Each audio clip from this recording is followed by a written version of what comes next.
Welcome to a Football Friday. It is your boy Big Sills. Please hit the like button. Isn't it cool that if you're a Eagle fan, that you get the opportunity to sit back and kind of relax on Sunday and get to choose the game you want to watch and get yourself ready for a motivated Monday when you got to take on those gigantic, powerful Minnesota Vikings. Woo! Woo! Oh, the greatness of Jonathan Gannon and Nick Sirianni. They scare me. Holy cow, man. I mean, I'm going to have my A game going with Jonathan Gannon and Nick. That's for another day, okay? Happy Friday to you. Happy Football Friday to all you guys. Stir it up, baby. There you go, Daz. I appreciate everybody coming aboard here. So I'm watching social media, and if you go over to Fly Eagles Fly or Eagles Twitter, hey, you see Herbert? Man, I mean, really? I'll take Jalen over Justin Herbert. I watch that, and Xander has to sometimes pull me off the ledge because when I see that, I'm like, wait a minute. You don't really mean that, do you? You guys love Jalen Hurts' attributes more than you like his talent. Do you understand that? You like this kid. Would this be a fair statement? And Xander, you tell me too. Would this be a fair statement? Jalen Hurts may be the most beloved Eagle in his early career of all time. Of all time. Owner loves him. Questionable on the GM. Fans love him. Okay? Even if you're a detractor, you like the kid. Very seldom do you do. Watch this. Aaron Rodgers, man. That guy is a great football player. I can't stand that guy as a human. Same thing with like Kyrie Irving. Kyrie Irving is a tool. Anybody who suggests that Sandy Hook was a mirage and those people were actors and he follows that guy is a toolbox. But he's a great player. And you're like, man, that guy can play. And when he was with LeBron at 37 that night in that closeout game, unbelievable, right? Tom Brady's one of the very few guys you go, that guy's just great and he's cool. When I grew up, I wanted to be Tom Brady. Favre also, man. Stealing from the poor in Mississippi. Congratulations to you. I bet that's going over well. I'll see you in the pokey. 5 years maybe, minimum. This guy's going to be Paul Crew. Hey, Brett Favre better get ready, man. He's going to be Paul Crew. What happened to Favre? He's running a jailhouse football team in Mississippi Correctional Facility. What? Yeah. This guy's Paul Crew's brother. He's playing football for Warden Hayes at Mississippi Correctional Facility. Have you seen them play? They played the Mean Machine 2 weeks ago. Unbelievable. The guy's going to be the next version. That's what Favre's new name is, Paul Crew. Hey, Paul, great to see you, man. I'll see you in 20. Holy cow, man. But you guys love this. Justin Herbert can throw the ball. That kid, though, on the other side in Kansas City, he is something special. Patrick Mahomes, man, is just unbelievable. And the things that he's accomplishing, would you guys agree that this is the greatest thing that could ever have happened to Andy Reid? It's rejuvenated him, hasn't it? Do you think that when Andy was in Philadelphia, he ran out of gas at the end? Would that have been a fair statement? That Andy Reid ran out of gas at the end in Philadelphia. And that was one of the reasons for his departure, too. Wasn't the fact that, it just wasn't going anywhere. But wasn't it just time for a change? Hey, it happens to everybody. Great CEOs. Hey, man, how many times do you see CEOs move on and then come back and do a great job? The guy at Apple, he left. Steve Jobs, then he came back. The program and Apple and all their programs went to a new level. You see it all the time, man, right? And it's no shade on Andy, but it probably was time. This kid in Kansas City, though, it's rejuvenated him, man. That looks like it. he looks like a better coach. You know, the 2 minutes into the half and the 2 minutes at the end of games, I don't think that's ever going to leave him because I think he's so gung-ho on getting the ball down the field because that's who Andy is. But I was saying it last night. I even tweeted it last night. That dude, man, is a great play caller. Andy Reid is one of the greatest NFL head coaching play callers of all time. That guy can call, man, plays. He is spectacular at getting it done. And Mahomes is like he's like a band leader out there, man. Going here, going here, going there. That's what you envision your offense to look like. So spread out. Man, he did a really great job. Great college football Saturday, too. There's a game tonight, I believe. FSU in Louisville, I think, is tonight, too. So that'll kick off your football weekend like it did last night, NFL-wise. NFL Sunday. May I say something to you? Why do I like the Saints over the Bucs on Sunday? We'll take a look at all the Week 2 games, including a little bit of what happened last night. But I do want to start it out with this. All right, let's do this. If Jonathan Gannon gave you more room for pause on his ability to handle the Eagles' defense, do you think that Jalen Hurts has closed the gap now and won the Week 1 audition? He's got 17 NFL football games this year, and I call them 17 weeks of auditions. Did he move closer to getting that contract extension where the Eagles feel comfortable going forward with him?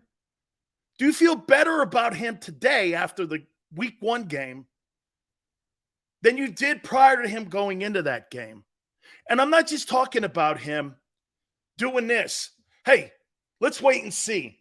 And I'm not asking you that right now. Hey, let's start working on a contract. I'm asking you, do you feel better about Hurts today as he gets ready for the Monday game?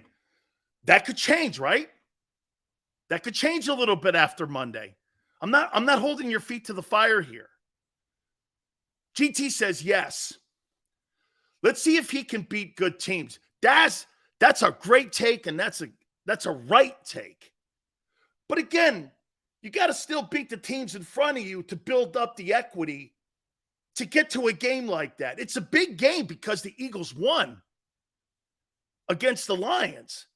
Both teams 1-0. Obviously, the Vikings had more of an impressive win over the Packers than what the Eagles did. But this is a big game. Network television, prime time. Here, absolutely. Brian says no.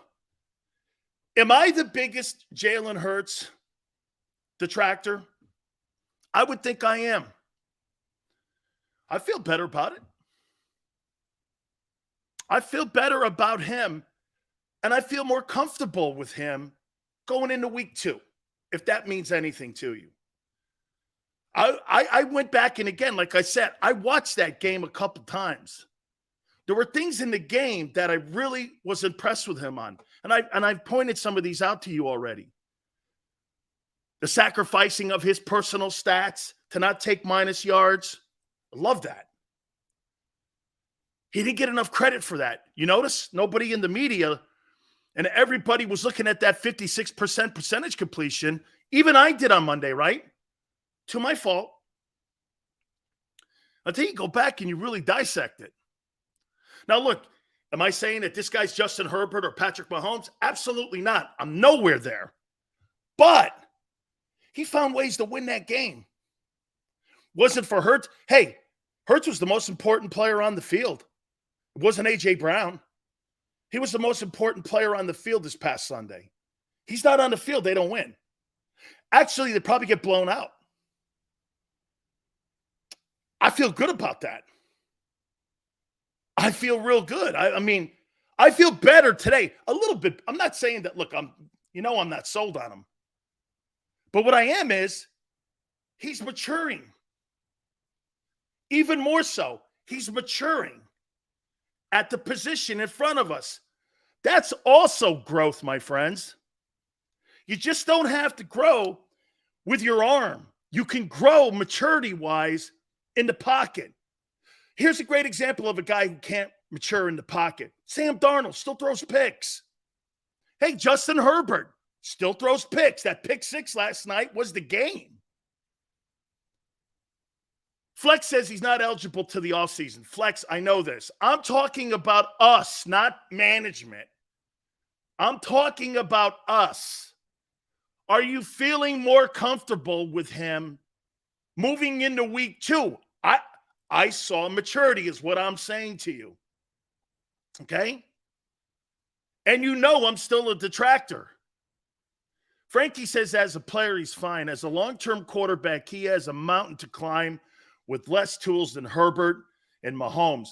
I don't think Patrick Mahomes has a ton of talent on that team offensively. What are you looking at?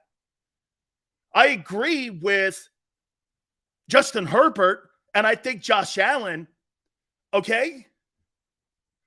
Philly goes, Sills, did someone talk to you? No, I went back. Philly 559. I told you this.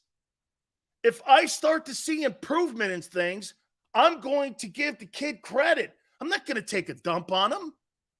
Or as he likes to say, a deuce. Dan, you were wrong about Jackson. 100% wrong about Deshaun Jackson. James, 100%. One of my worst takes of all time, actually. Guy next year went on to be a unanimous MVP. That's a shit take, my friend.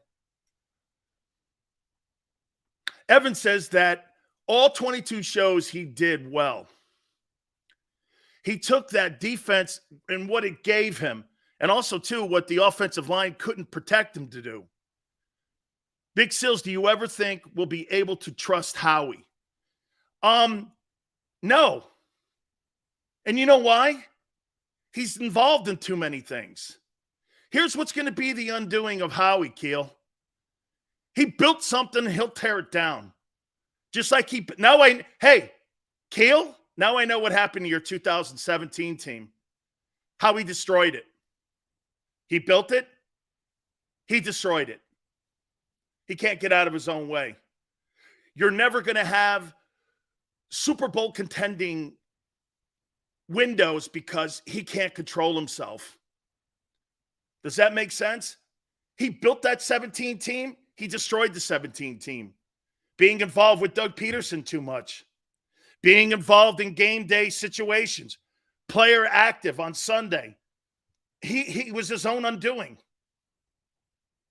That's who he is. Okay? He just can't do this. Turn the sheet over and give it to the coach and let the coach do it and stay out of the way for the remainder or as you get to the trading deadline, whatever the coach needs. He can't do that. He's got to be the star of the show. The most recognizable face on the Philadelphia Eagles is Howie Roseman. That's a problem. That's a problem. Okay? It's not Jalen Hurts. It's the GM. Why does the owner get a free pass? Because the owner since 2000 has been the most successful team in the NFC East. That's why. He's won more playoff games. He's won a couple of NFC championships.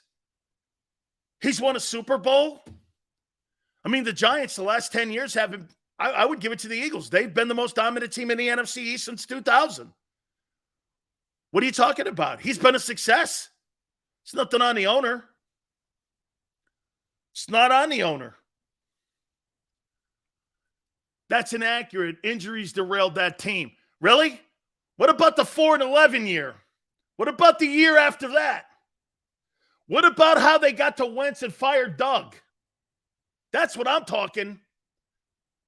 From the day they won the Super Bowl to the next year when they got to New Orleans and Jeffries drops that pass, it began to unravel. And the guy who was the architect of it unraveling is the current general manager of the team because he's the last guy standing and with a new 3-year contract. Okay? He unraveled that thing. Injuries? Sure. But from the time that New Orleans team or game, the following year after the Super Bowl, Eagles never been the same. And by the way, I pumped the brakes on calling this 2022 team as talented as that 17 team. They ain't shown it yet. I wouldn't go in that conversation yet. I pumped the brakes on that before you start barking that this team here is as talented as that team. Your coaching staff is nowhere near that. As a matter of fact, this could be one of the most inexperienced coaching staffs in the NFL. And you're talking to me about Super Bowl? Look at how Nathaniel Hackett handled that game against Pete Carroll. He was outcoached, outthought, outplayed. His $300 million quarterback wasn't ready game plan-wise to play. Okay? Outcoached. Coaching matters in the NFL. Putting players in proper position and being able to motivate the guys on your roster. By the way, Barrett Brooks will join us at 4:30 from Sports Take. Okay? Doug won it all in his second season. Won it all in his second season. And from the time that happened, egos got in the way. Same thing in Dallas with Jerry Jones and Jimmy Johnson. What was the famous line in Orlando at the owners' meeting? Do you guys remember? Anybody could coach the Cowboys. Ever since that day in Orlando at the owners' meetings, when Jerry Jones made that proclamation, it's been a cascade of coaches that have gone through Dallas. Dave Campos, all those guys. Parcells was the best guy in the building. The stiff they got in there now, Chan Gailey, all them dudes. It's been a caravan of these jokers that have gone into Dallas. Ego got in the way there, too. Ego got in the way in San Francisco between Bill Walsh and Carmen Policy. Ego at the end got in the way of Brady and Belichick. It happens. That thing just lasted longer. Okay? Sills, tell the Eagles organization they need to get rid of Gannon, the Birdman. I'm trying. I put out Brian Flores, who I would love to see coach the Philadelphia Eagles defense next year. Why not? Why not? He is a head coach. And if that guy, which I don't believe he's going to, I think he's going to be Kaepernicked. I don't think he's going to be exiled from the league. But he's going to be exiled, in my opinion, from being a head coach. Unless something drastically changes and somebody gives him an opportunity and opens up that door for him, I think it's going to be a while for Brian Flores.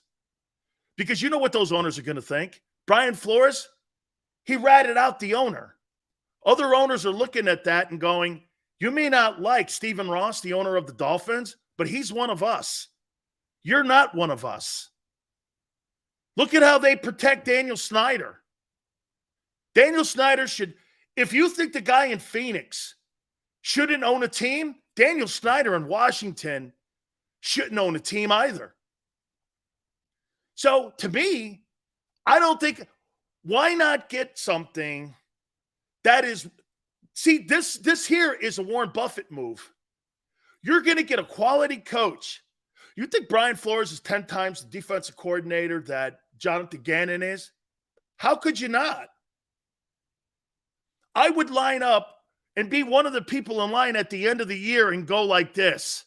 Hey, how'd you like to become the defensive coordinator? But right now, he's a special assistant to the head coach. You know how much money he's making? He's making between $150,000 and $175,000. That's what special assistants make. He's not a position coach. Okay? He's a special assistant. Same thing, Don Capers is a special assistant in Denver. It's a way of putting really good people on your coaching staff and not having that have to be like a $500,000 or $1 million salary for some of these assistant coaches. The assistant coaches in the NFL make between $400,000 and $600,000. Linebackers, D-line, depending on the organization too. Some are cheaper than others. Some are. Do you know the strength and conditioning coach in New England makes $900,000 a year? Do you know, Xander? You don't know this. Besides the two coordinators at Alabama, do you know who the third richest salary guy is on the Alabama Crimson Tide? The strength and conditioning coach. He's the third highest paid guy. He might be the highest paid conditioning coach in the country. That's a big position. Because why? Half the year you have the team. The other half of the year, the coach has them. You work out with those guys for 7-8 months. And you work out with them during the year. Brian Flores, but again, here's a guy that's going to sit now. Could Brian Flores sit in that meeting and have Howie Roseman put his input in? I would say this to Brian. Brian, you want to coach again in the NFL? You got to show you can work with people. This would be a perfect position for him. Because you know what Flores has to do also? He needs to do some rehabilitation on himself. This is the beautiful thing that Saban does. You see, a coaching staff and an organization like the Eagles, they don't have the backbone of Saban. Saban will take Bill O'Brien, who was recently fired, but knows is a good coach. He'll take Sark. He'll take Kiffin. He'll take the coach at Maryland. All these guys who have dents in their fenders, but he knows they're quality people. And he knows they're good folks who made a mistake or what have you, been fired for something. Kiffin was fired on the tarmac after a game on the road. They fired him on the tarmac. Saban took him in. Knew he was quality. A lot of places are afraid of guys like Brian Flores. Why? The guy's a leader. He's an absolutely great decoy. This guy's got 6 Super Bowl rings. 6 Super Bowl rings. And you want to keep that turd in Philly? Why? Because Howie can push him around, sit in the meeting and tell him what to do, who to play? That's unraveling your team. That's not building, hey, let's do this. Isn't it time for Howie to build a good coaching staff? Isn't it time for him to build a legendary coaching staff? One of the reasons Pittsburgh is so good every year, look at that coaching staff. Alfredo Roberts at tight end, Dunbar. You know, hey, Xander, you know Carl Dunbar was the defensive line coach at Alabama for 7 years? Do you know he was the D-line coach at Alabama when Jeff Stoutland was there? The 2 line coaches at Alabama that poured this cement for all these guys that go in now, Dunbar and Stoutland were at Alabama. Did you know that? They hire amazing coaches. That was always one of the great things in New England. I don't think they have it any longer. You had Brian Flores in the building. You had great assistants. Matt Patricia was a great assistant coach. He sucks as a head coach. Bill hires all these great assistants. It's not his fault they're not head coaches. There's more to it. Bill Belichick sucked in Cleveland. Harder than you think than it is when you're talking about being a head coach. Howie's got to build. Howie built the damn. Look at the coaching staff that they built for the Super Bowl. Jim Schwartz, Frank Reich, Doug Peterson. These guys all had experience. Doug worked for Andy Reid. And you know where Frank was? Frank was behind Marv Levy. Not only as a player, but he was also behind him as an assistant coach. This guy went all around the building, man. He's had 14 position jobs, Frank Reich, before he got that Colts job. Look at Schwartz. He was the head coach of Detroit. Look at that staff you had. That was a heck of a coaching staff. And it proved out. And you had Jeff Stoutland. Okay? I mean, that's probably why too, Brian. All those guys got sick of the guy's shit being in those Monday meetings. You're right. Building a coaching staff in Philly, you got to have these young guys because they don't know any better. A veteran coach doesn't tolerate that. A veteran coach needs to. Hey, let me ask you this. Why would I listen to Tracy Rocker when I know there's other people making influential decisions on how we play, scheme-wise and who's active?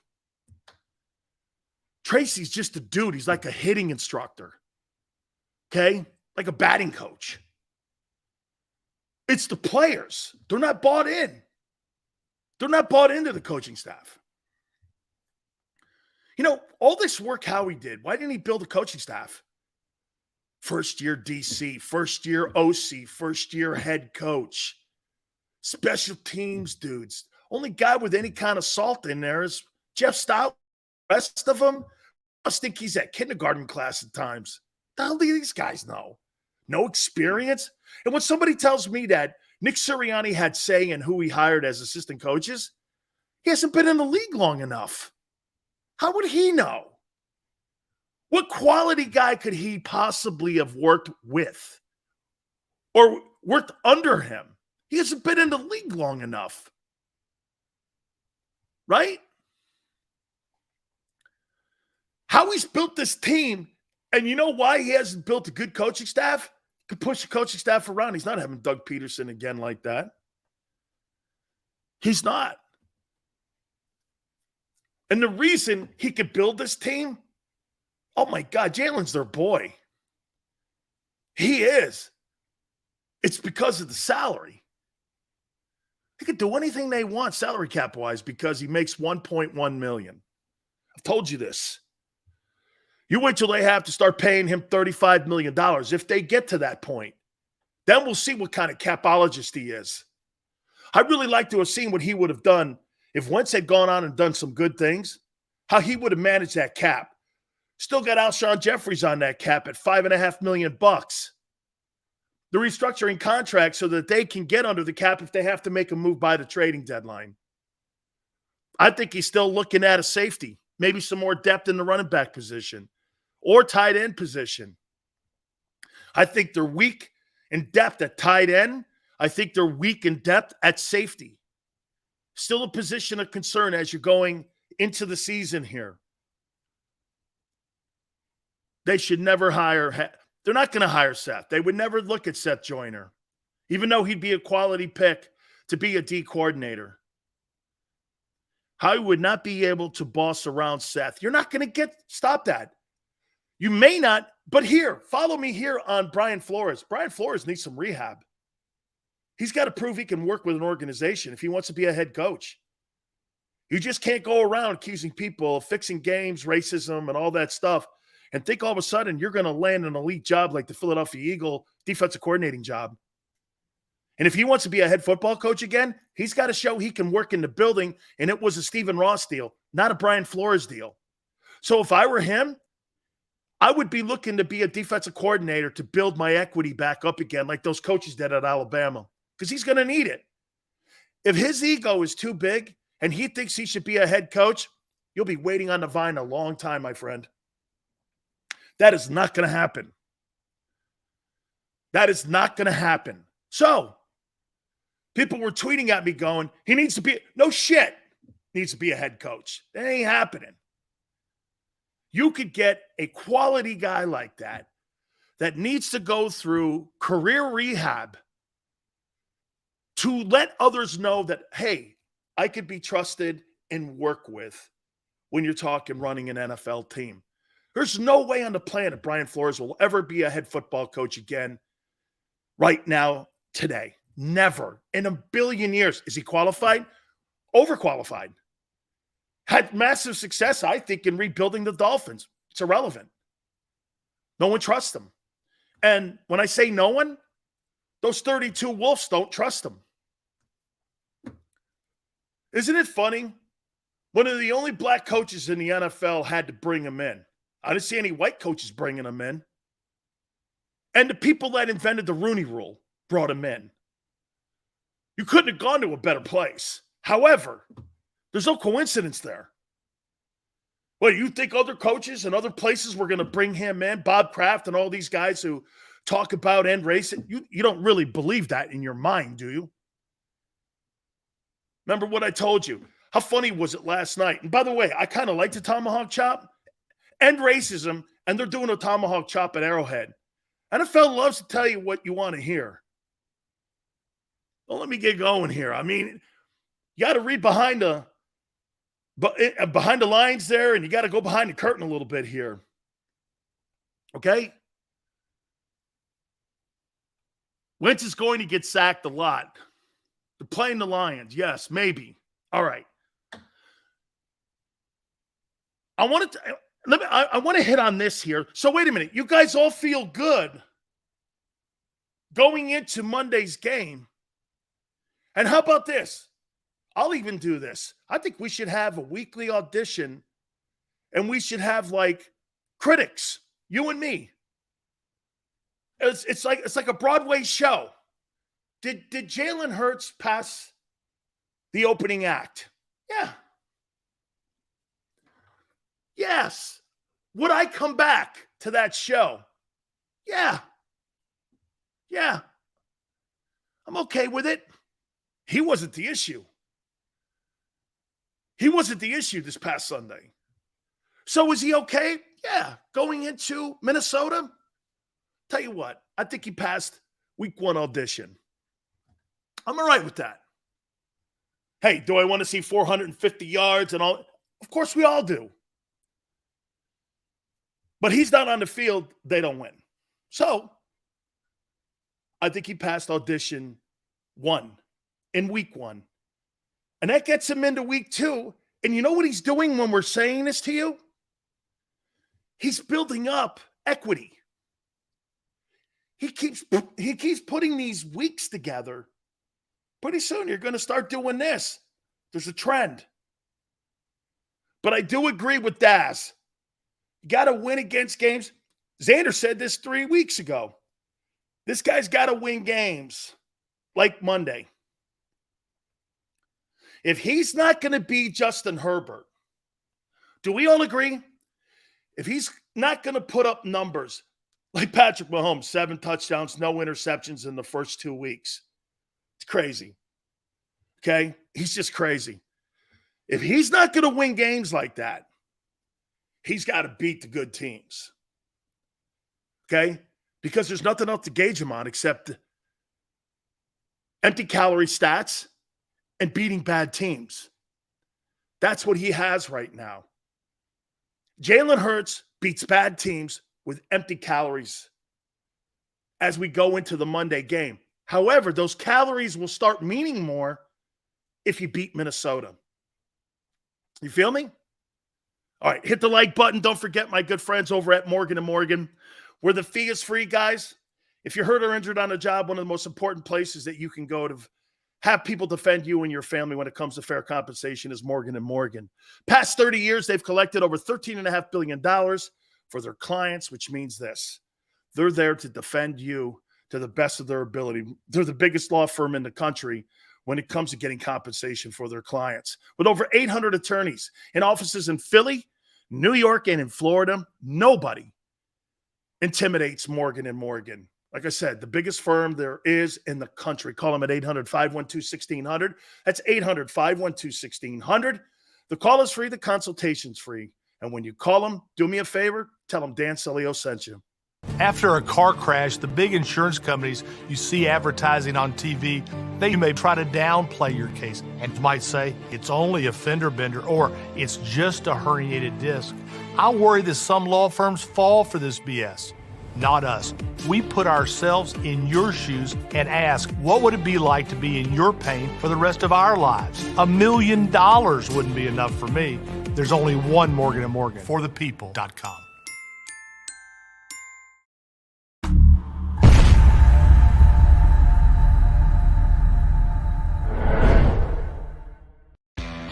Go to get your game on. Go for the beers. Go for the cheers. Go for the hit and the hits. Go for the stakes and the stakes. Go to get your parlay on. Go to get your party on. Go for the scene. Go for the screens. Go for the gallery. Go for the win. Go to Ocean. Visit theoceanac.com to plan your visit. Philadelphia fans, we're cut from a different cloth. Born into a brotherhood and bonded to our team for life. We believe anything is possible because we've witnessed the impossible. While we may be from different neighborhoods, come Sunday, we are one, and we will be heard. Pondley Hockey, official partner of the Philadelphia Eagles. It's the #1 news at 10 p.m. Action News on PHL 17. Join Shari Williams, Gray Hall, Deuces Rogers, and meteorologist Adam Joseph for all the big stories at a time that's right for you. Action News at 10 p.m. on PHL 17. I get scared sometimes. Of a lot of things. Joining in. Decisions. The dark. The dark. But I once heard someone say, But as I always say, it's okay to be afraid. as long as you face the fear. And keep moving forward. Wherever you are in life, count on the name trusted in insurance for over 80 years. Independence Blue Cross.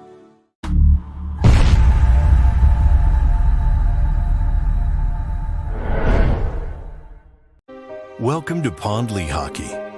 We've helped over 100,000 injured and disabled workers obtain benefits, as well as some of the biggest settlements in the state.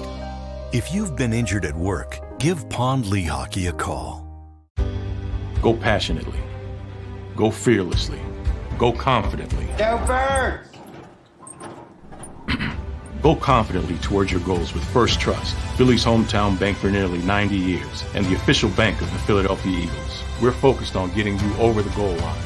So go with conviction, go with trust, Go Birds! and go forward with us by your side. First Trust Bank, the official bank of Philadelphia dreams. Oh, and go Birds.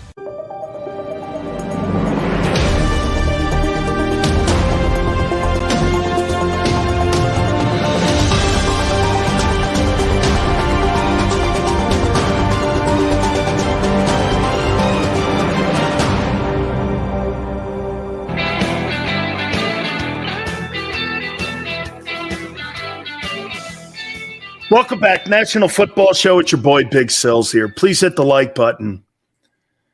Every time I see things like this, man, this is why I talk to you the way I do sometimes. Don't let opportunities slip through your fingers. Sap just tweeted at me at Dan Sileo Show because we were talking about Tony Dungy coaching me. He allowed the legend to be formed and gave me structure and purpose in life. Sap just texted me and said he would have done the same for you. You know this, brother. You know, he and I don't see eye to eye in a lot of things sometimes. But out of the blue, you know, we had Rich McKay a couple weeks ago say that they misused me 100%. And this is Jonathan Gannon stuff, folks. Don't let him destroy Jordan Davis, Jacoby Dean, Hassan Reddick. Don't let him destroy those guys. Because a shitty coordinator is a nightmare. Trust me. You go home at night, you look in the mirror and you start crying. Because of the hard, do you know it took me 14 years to get to the NFL with bitty football, high school football, college football, and within 18 months, my NFL career was destroyed. I didn't help it. But I got to the shittiest environment you could ever have imagined. Coordinator didn't know what he was doing. The D-line coach was horrible. That's why when Sap sends me that and says, Sills, if you had Dungy, you'd have a gold jacket.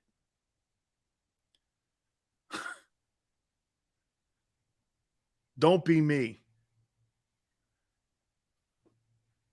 That's why when I see a guy like Jonathan Gannon and someone goes, Sills, it's one. No, it's an attitude. It's inspiring you. It's putting you in a position to win. Man, to hear both Coach Dungy and Sapp say, would have been a whole different world for you, Sills, is so not cool. It's like Xander talking to me the other day. It's so not cool, but true. And it doesn't come from a place of being mean. They're not coming from a place of being mean. They just can't believe it. I got Warren Sapp and Tony Dungy saying the same thing. I got Xander Krause saying the same thing.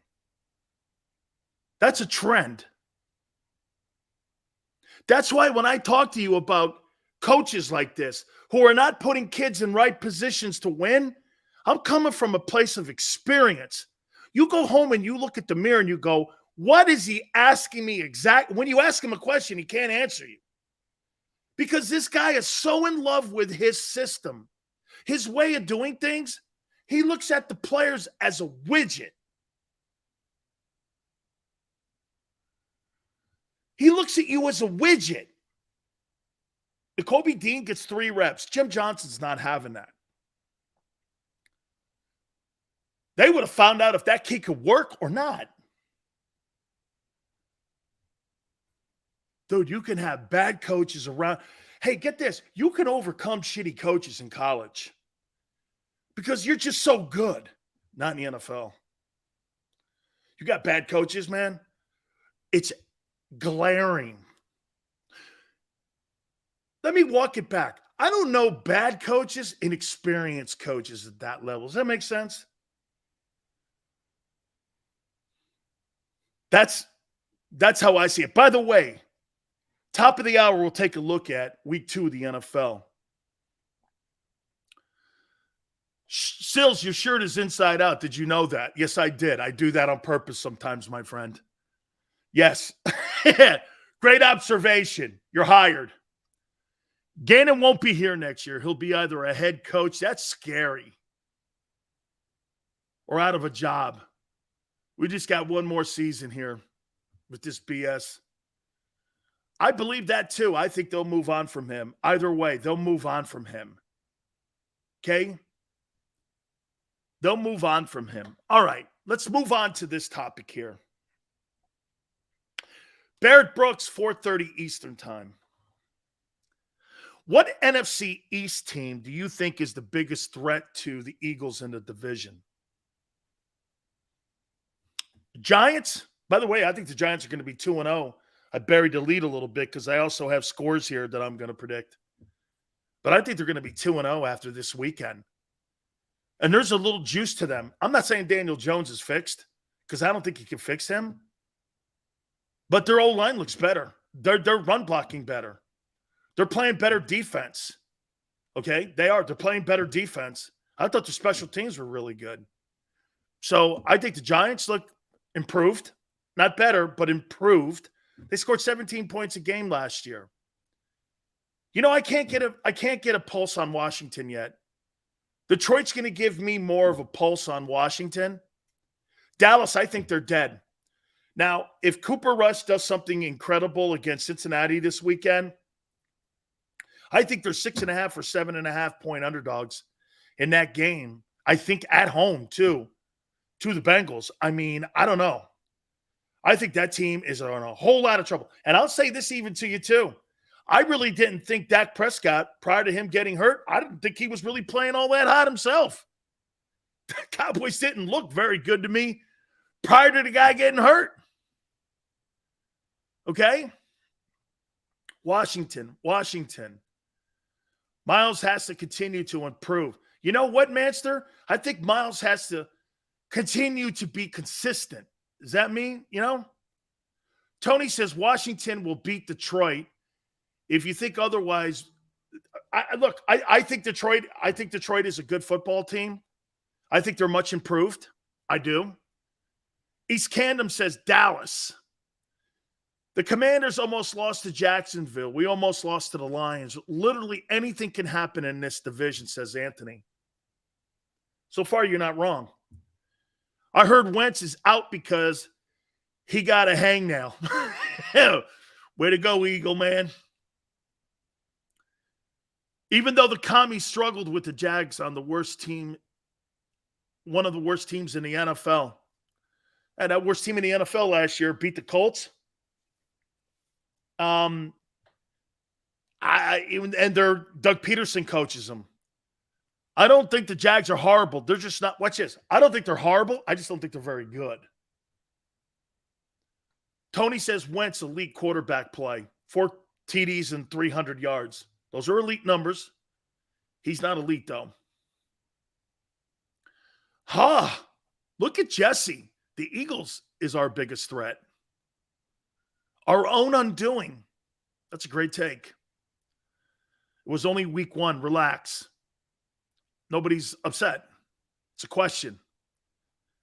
Jags beat Buffalo last year. That's a damn true statement.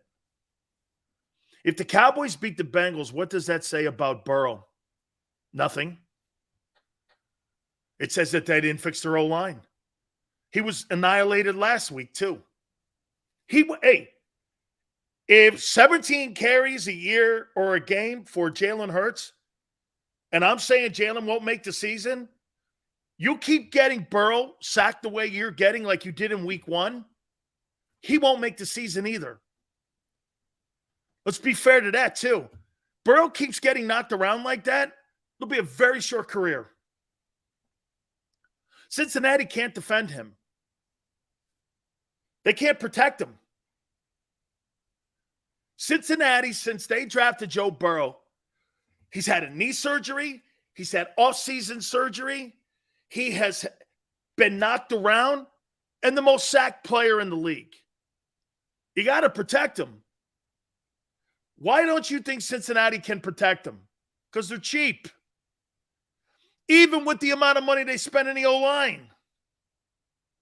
You got to do better. Should have made the deal for Trent Williams. You want to get an elite quarterback? Get Trent Williams. You had a shot at him. Washington was dangling him out there for everybody. Did you actually think Washington wanted to send him into the NFC with some team like that? No way.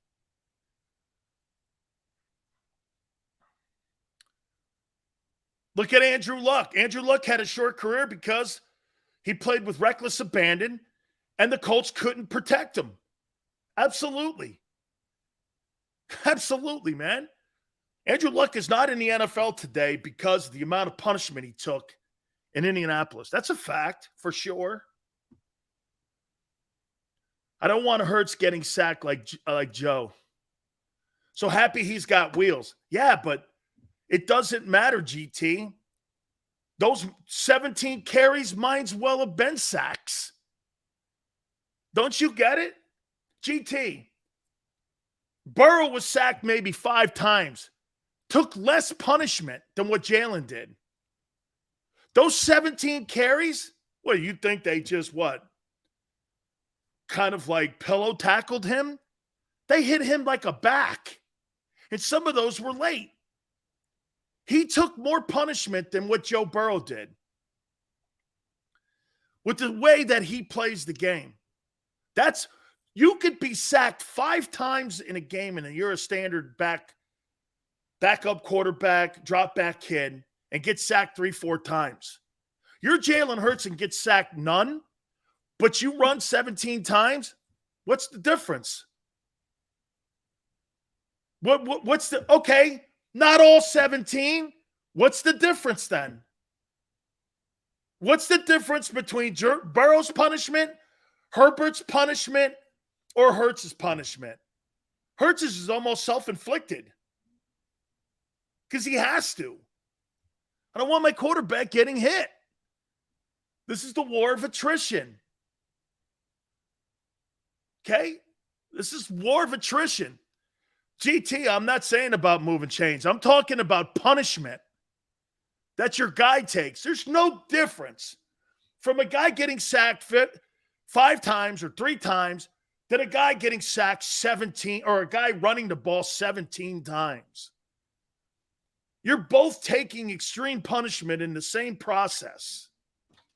There's no difference. Hurts moves the chains. Burrow gets you to Super Bowls. Burrow gets you to AFC championship wins, national championships. Jalen, and again, GT, not to go down that road again because we're in season now. He's got every opportunity. So me banging on him and talking about the past is irrelevant. The only thing he has in front of him right now is a one-game season, and it's the Minnesota Vikings. Okay? Will he move the chains against the Vikings? We shall find out. Green Man says our D will show when we need them. God, I hate defenses like that, Green Man. Show up when you want to. What great defense do you remember that shows up when they want to? You know, I was talking to you about Warren Sapp, and I'm talking to Sapp here in between our breaks here. That 2002 Buck team didn't show up when it felt like it. They played lights out defense every single Sunday. That Ravens defense didn't take weekends off. They showed up every single weekend. Personally, for me, I think the biggest threat to the Eagles is the Washington Commanders. I do. Because Wentz is going to have a big day against the Eagles. Why do I say that? Because your defensive coordinator is not aggressive. Every single person watching this show today knows this. How do you rattle Wentz? Pressure. Front four pressure. Blitzes. Moving him around. Your coordinator in 19 games hasn't done that and refuses for whatever reason to do that. If that guy doesn't do that on Monday night against the Vikings, they'll put 45 points up on the Eagles. He sits back and plays in that soft coverage and that soft zone in the middle of the defense for the Eagles. Justin Jefferson will have 225 yards receiving. You got to pressure Wentz. This guy doesn't. He don't believe in it. He just doesn't believe in it. I have not seen in 19 games where he's put together a game plan that made sense on when to blitz, when not to blitz, when to bring twist stunts, when to have run stunts. He has not shown me in 19 ball games. This is not a Lions deal, friends. This is more of a characteristic. As Seth will tell you, this guy's stripes ain't changing. I don't give a shit if you have Reggie White out there. The only difference that it would be like Belichick having Tom Brady. Reggie's going to get to the passer. Whether Jonathan Gannon's the D coordinator or whether Jonathan Swift is the defensive coordinator, Reggie's getting to the passer. Okay? Reggie's getting there. Who's your D coordinator? Jonathan Swift. Oh, okay. Does it really matter? No. Not with 92 out there. No, it doesn't. It doesn't matter. You get to Wentz with pressure. Every single team that's pressured Wentz, like when the Titans did it last year, man, that guy wet himself so bad in that game that it was unwatchable at times because you were so embarrassed on how he wet himself. And then they did the same thing to him in Jacksonville. Little bit in the second half of that Raider game, the second to the last game of the regular season last year. He wet the bed too. But you got to pressure him.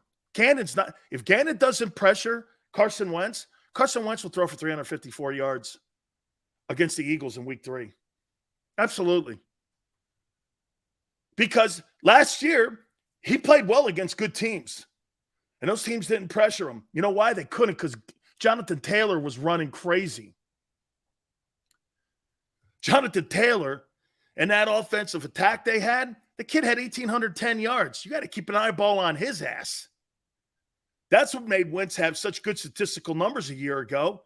It's because Taylor had great numbers. As great as numbers that Wentz had, Taylor's were better. 1,810 he had. And Wentz threw for 3,600 yards, 27 touchdowns and 7 picks because of the dude behind him. But when they started pressuring Wentz and the teams that knew it, especially down the stretch run last year in the second half of the year, that's how you get to his ass. That's why Irsay was so aggravated that he just didn't throw the ball in the stands, because he likes that hero ball stuff, which you guys are so deemed, and it's right.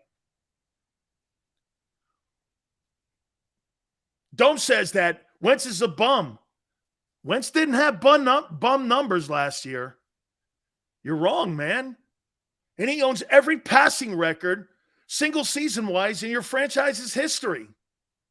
So a bum is your number one guy. What's that say about the quarterback position in Philly over the last 35, 45 years? If a bum owns all your records, what does that say about the position in Philadelphia? You never maximized the passing game outside of the 2004 season. The only year, really, that Philadelphia ever really maximized the passing game was 2004, when Owens was going nuts. Maybe a little bit. They didn't have a 1,000-yard receiver in the Super Bowl season, except for the tight end. Those are all facts, my friends. The Eagles have been a dominant running attack. The most dominant player that you've had since 2000 is probably Brian Westbrook. You know why? Westbrook lasted more than 1 year because T.O. really only lasted 1 year. Brian Westbrook's been your most potent offensive football player since 2000. I can't think of another one. Deshaun Jackson was great, but not like that guy. 1,400 yards, 70 catches, nothing like that. He was your most explosive player. Tell me I'm wrong. I mean, Jeremy Maclin. Now, AJ may be this guy, and it may last longer. T.O. lasted 1 year. I wouldn't consider that a career in Philly. I'm not putting his banner up or his number up at the link just because he had an iconic season. What is he, Roger Maris? Okay. And by the way, too, Brian, I'm not dumping on Deshaun Jackson. I'm just saying Westbrook's probably your most. Yeah, but as great as Shady was too, man, Westbrook was better. Westbrook was better than Hurts. Sorry, I know he caught the most important touchdown in the history of the franchise, but he ain't Brian Westbrook, man. Come on now. Okay, Foles, one moment. I'm talking about a career, dude. There's a reason you hang that guy's number up. The reason he's in the Eagle Hall of Fame. Brian Westbrook, okay? I mean,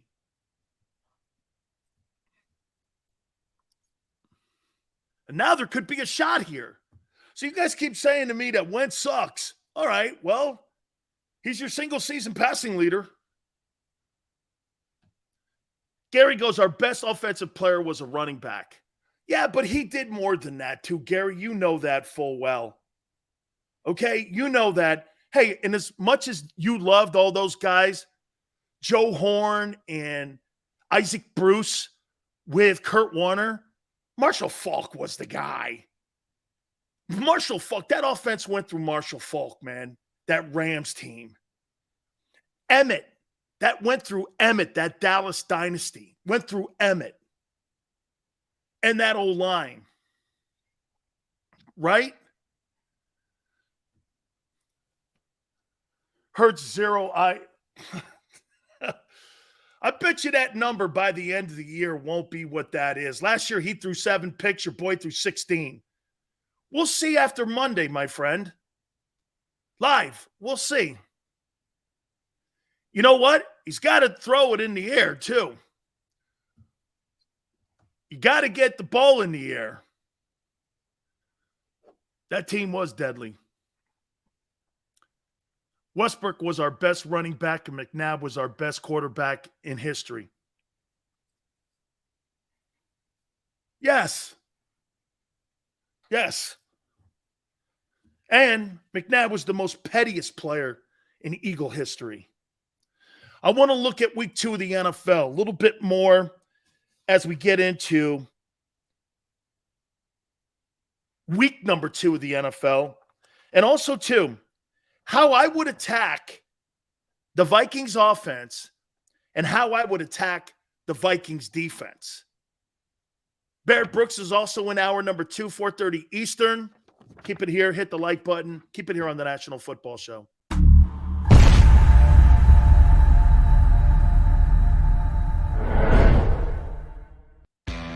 Go to get your game on. Go for the beers. Go for the cheers. Go for the hit and the hits. Go for the stakes and the stakes. Go to get your parlay on. Go to get your party on. Go for the scene. Go for the screens. Go for the gallery. Go for the win. Go to Ocean. Visit theoceanac.com to plan your visit. Philadelphia fans, we're cut from a different cloth. Born into a brotherhood and bonded to our team for life. We believe anything is possible because we've witnessed the impossible. While we may be from different neighborhoods, come Sunday, we are one, and we will be heard. Pondley Hockey, official partner of the Philadelphia Eagles. It's the #1 news at 10 p.m. Action News on PHL 17. Join Shari Williams, Gray Hall, Deuces Rogers, and meteorologist Adam Joseph for all the big stories at a time that's right for you. Action News at 10 p.m. on PHL 17. I get scared sometimes. Of a lot of things. Joining in. Decisions. The dark. The dark. But I once heard someone say, But as I always say, it's okay to be afraid. as long as you face the fear. And keep moving forward. Wherever you are in life, count on the name trusted in insurance for over 80 years. Independence Blue Cross.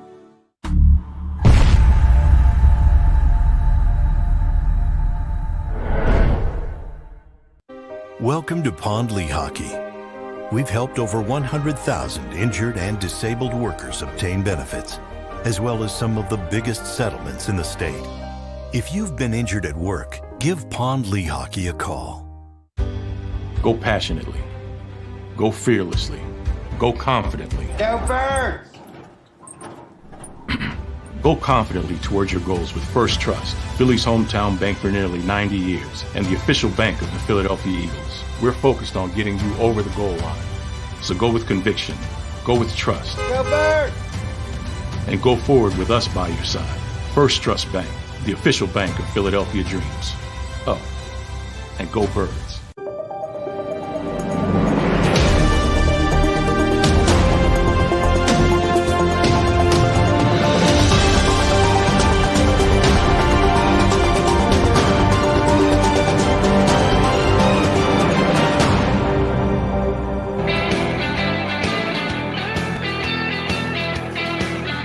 Hour number 2, National Football Show. Please hit the like button. Thank you guys so much for coming aboard. Barrett Brooks from Sports Take will be with us at 4:30 Eastern time. Well, you guys, if you watched the game last night, did you like Herbstreit as the analyst last night? My wife actually thought he did a pretty decent job. I had a tough time, though, because I'm going, he made a reference that he's never been to Arrowhead before. And I'm like, man, how could you be a NFL analyst and you've never been to Arrowhead Stadium before? And that was like your first time ever going into the building. Yeah, I've always heard it's here like this, and I've always heard it's loud. And I'm like, that's the first time. He wasn't bad.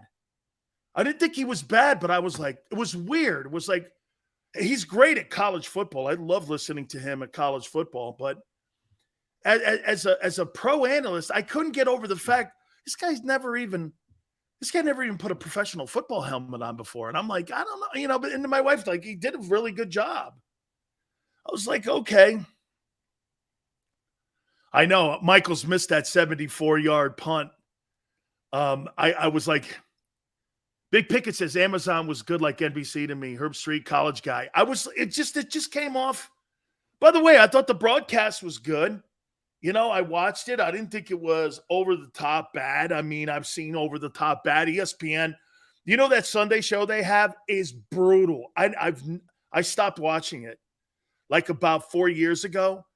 When they took Berman off it 4 or 5 years ago, when they took Berman off, I stopped watching it. It's just terrible. I think the way they go around the room, and I think their analysts are terrible. The whole thing. That Sunday game day on ESPN is awful. I love Buck and Aikman on the Monday Night Crew, and that's who they get. Eagles and Vikings on Monday night. That's going to be dope, man. I can't wait to listen to those guys. So, hey, Joseph, there was a show after the game. I didn't watch that. It was a tragedy. I didn't see that, man. I turned it off right away, man, right after that. Wentz and elite don't go together. Nobody said he is elite. Okay? Nobody said he's elite. He's a better passer, though, than Jalen. Okay? That's a fact. And you know that. His numbers dictate that. Even his opening week dictates that. He's a better passer of the football. It was terrible. Now, again, Jalen Hurts is going to win games differently the same way that Patrick Mahomes wins differently. No, Evans, I don't think he'll ever be a passing quarterback. McNabb never hit 4,000 yards. McNabb in his entire career never threw for 4,000 yards ever. And all of a sudden, a guy who is not really a true passer is going to throw for 4,000 yards. Hey, get this. I'm not sure Lamar Jackson's ever going to throw for 4,000 yards. I'm not sure he's going to. I'm not sure he's just going to sit back in the pocket and be a guy that's going to throw for 4,000 yards. Not sure either. Okay? F the numbers. Hurts is better than Wentz. He's beaten, again, I don't want to continue the conversation, Anthony, but name me one team that matters that he's won. The Saints? I can name you 15 teams that were good football teams that Wentz has beaten in his career. Even last year I think he beat the Bills last year. He beat winning teams. That 9-8 record was better than the Eagles' record a year ago. Look at who they beat. Are you trying to tell me you think Jalen Hurts had a better year last year than Carson Wentz did? You would be wrong. Okay? How many picks did he throw last year? 7. Okay? Oh, last week. Beat a team that's a winning team.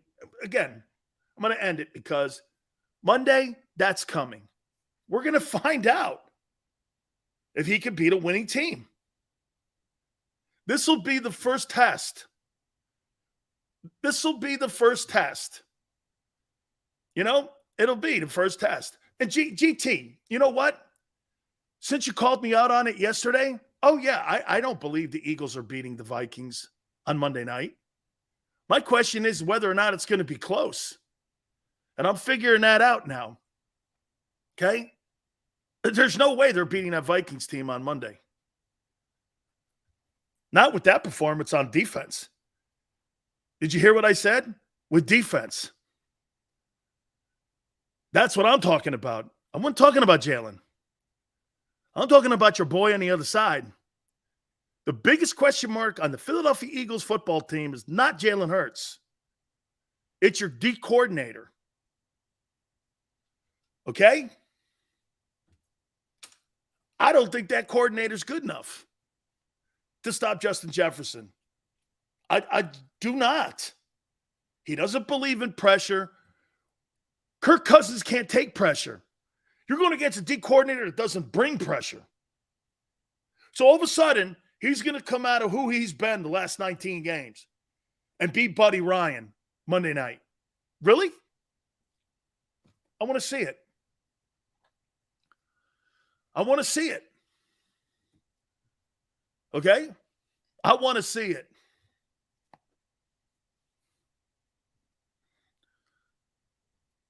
$4K with 17 games is only 235 yards per game. Very doable. We'll see. He was 3,100 last year in 16. We'll see. Got another 1,000 yards to go. Okay? Another 1,000. We're going to have to win in spite of the defensive calls. Joseph, I think that's going to be a tough one. I do. Before I get into week 2 of the season, I want to do this. And I wrote these 2 things down here. How would I attack the Minnesota Vikings offense? Jesus. This will be everything that you won't see on Monday night. But here goes. I put a 50 front on these guys. Who's the most important person you have to stop, in your opinion, Monday night when it comes to the Vikings? Who do you think is the most important person you got to stop? I'll give you guys a couple suggestions here. Who do you think is the most important person you have to stop?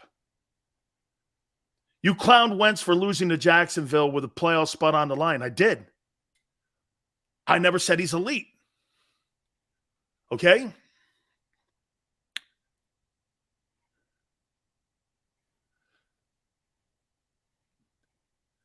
Dalvin Cook, Justin Jefferson, Cousins, no doubt Jefferson. I think it's Dalvin Cook. I think you got to stop the run game. You were gashed in that game by the Lions. You were gashed. First down, they were gaining 8, 9, 10 yards a play. Barrett's been saying this since I met him. Dude, they're not very good on first down. I mean, chunk yards against the Eagles. This is a 19-game trend. This is nothing that changed in week 1 from week 8 of last year or week 2 of last year. It's the same. You have not shown me you're effective with your scheme on first down. The key to a great defense is winning first down. It's not winning third down. You want most teams in third and long. Why? Because that reduces your playbook for the offensive team to 18%. When you're 3rd and 3, you have 73% of your playbook open to converting that first down. When you're 3rd and 6 to 9 to 10, you go from 18% down to 11% when it's 3rd and 9. I get to use 11% of my playbook on 3rd and 9. And you take those plays that you see on film and you strategize how you're going to defend them. That's why the bad teams are always in 3rd and long. Jalen was on a bad team Sunday. Here's why. How many times were the Eagles in 3rd and long that he saved the day? That was a bad performance. Not by him. O-line couldn't pass protect. Not by him.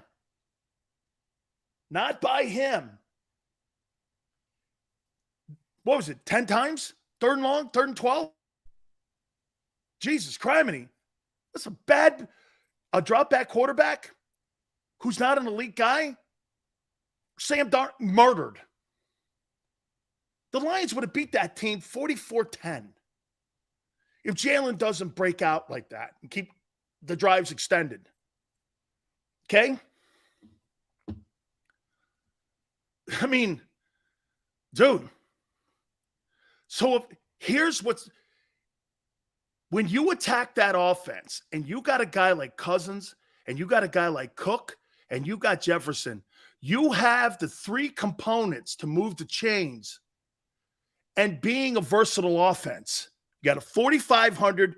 Here, what's the number here on him? I wrote it down. Here. Let me show you something here about Kirk Cousins. Do you know in the last, let me see here. This is over the last 5 years. No, this is his Minnesota career. He's 34-29-1. Agreed, needs to be better. He averages 4,200 passing yards and 25 touchdowns with a quarterback rating of 103.7.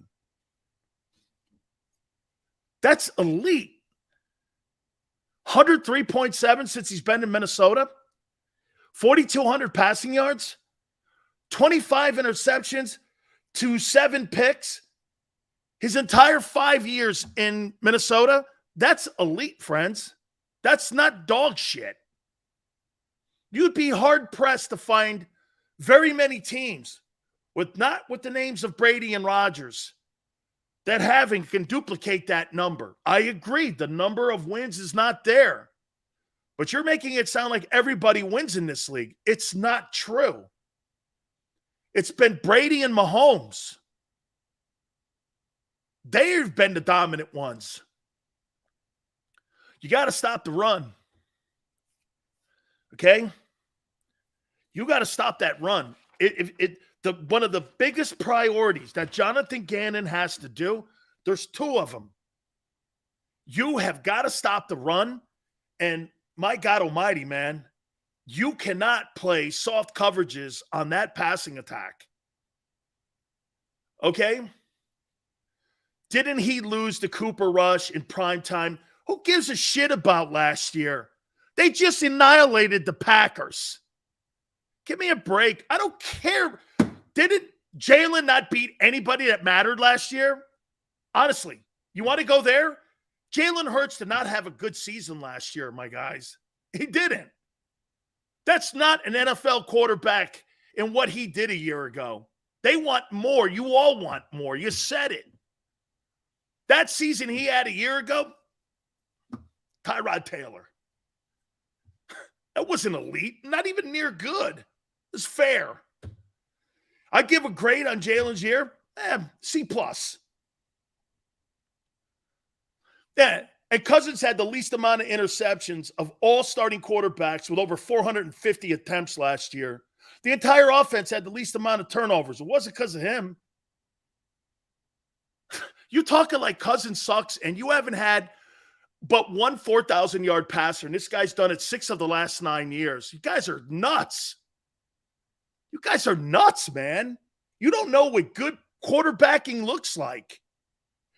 What he did on Monday, I said it and I tweeted it. He won't beat elite teams with that kind of performance, where your quarterback goes for 17 carries, and he's more effective running the ball than throwing it. AJ had 155. So what? It was 38-35 also. Great. You had one player show up and play well. The other guy saved your ass. The rest of them?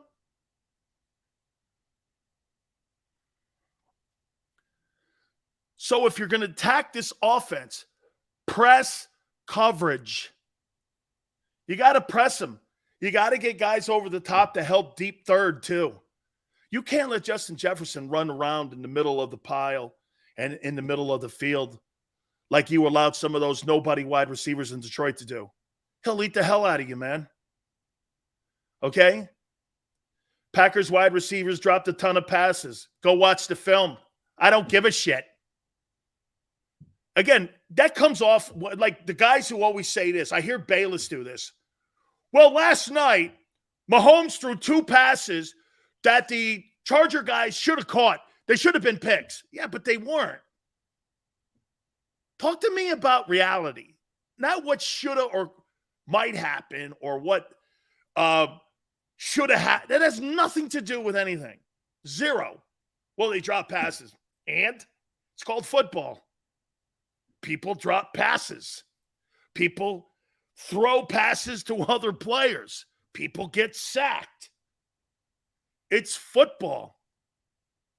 There should have been 2 picks for Mahomes last night. How do you look at a game and do that? There wasn't. Well, the kid Samuel had him in his hands. Great. Did he catch him? No. Well, no one cares then. Okay? No one cares. Well, this should have happened. You grade a guy in a bell curve on what should have happened? Good night. That offense got to stop the run. Everything is dictated in that running attack with that passing attack because play action's there. And you've got to move, in my opinion, Hassan Reddick around, line him up over the nose. And I'm not saying put his hand in the dirt, but do some creative stunts in the middle that makes that old line have to have their head on a swivel. You got the talent.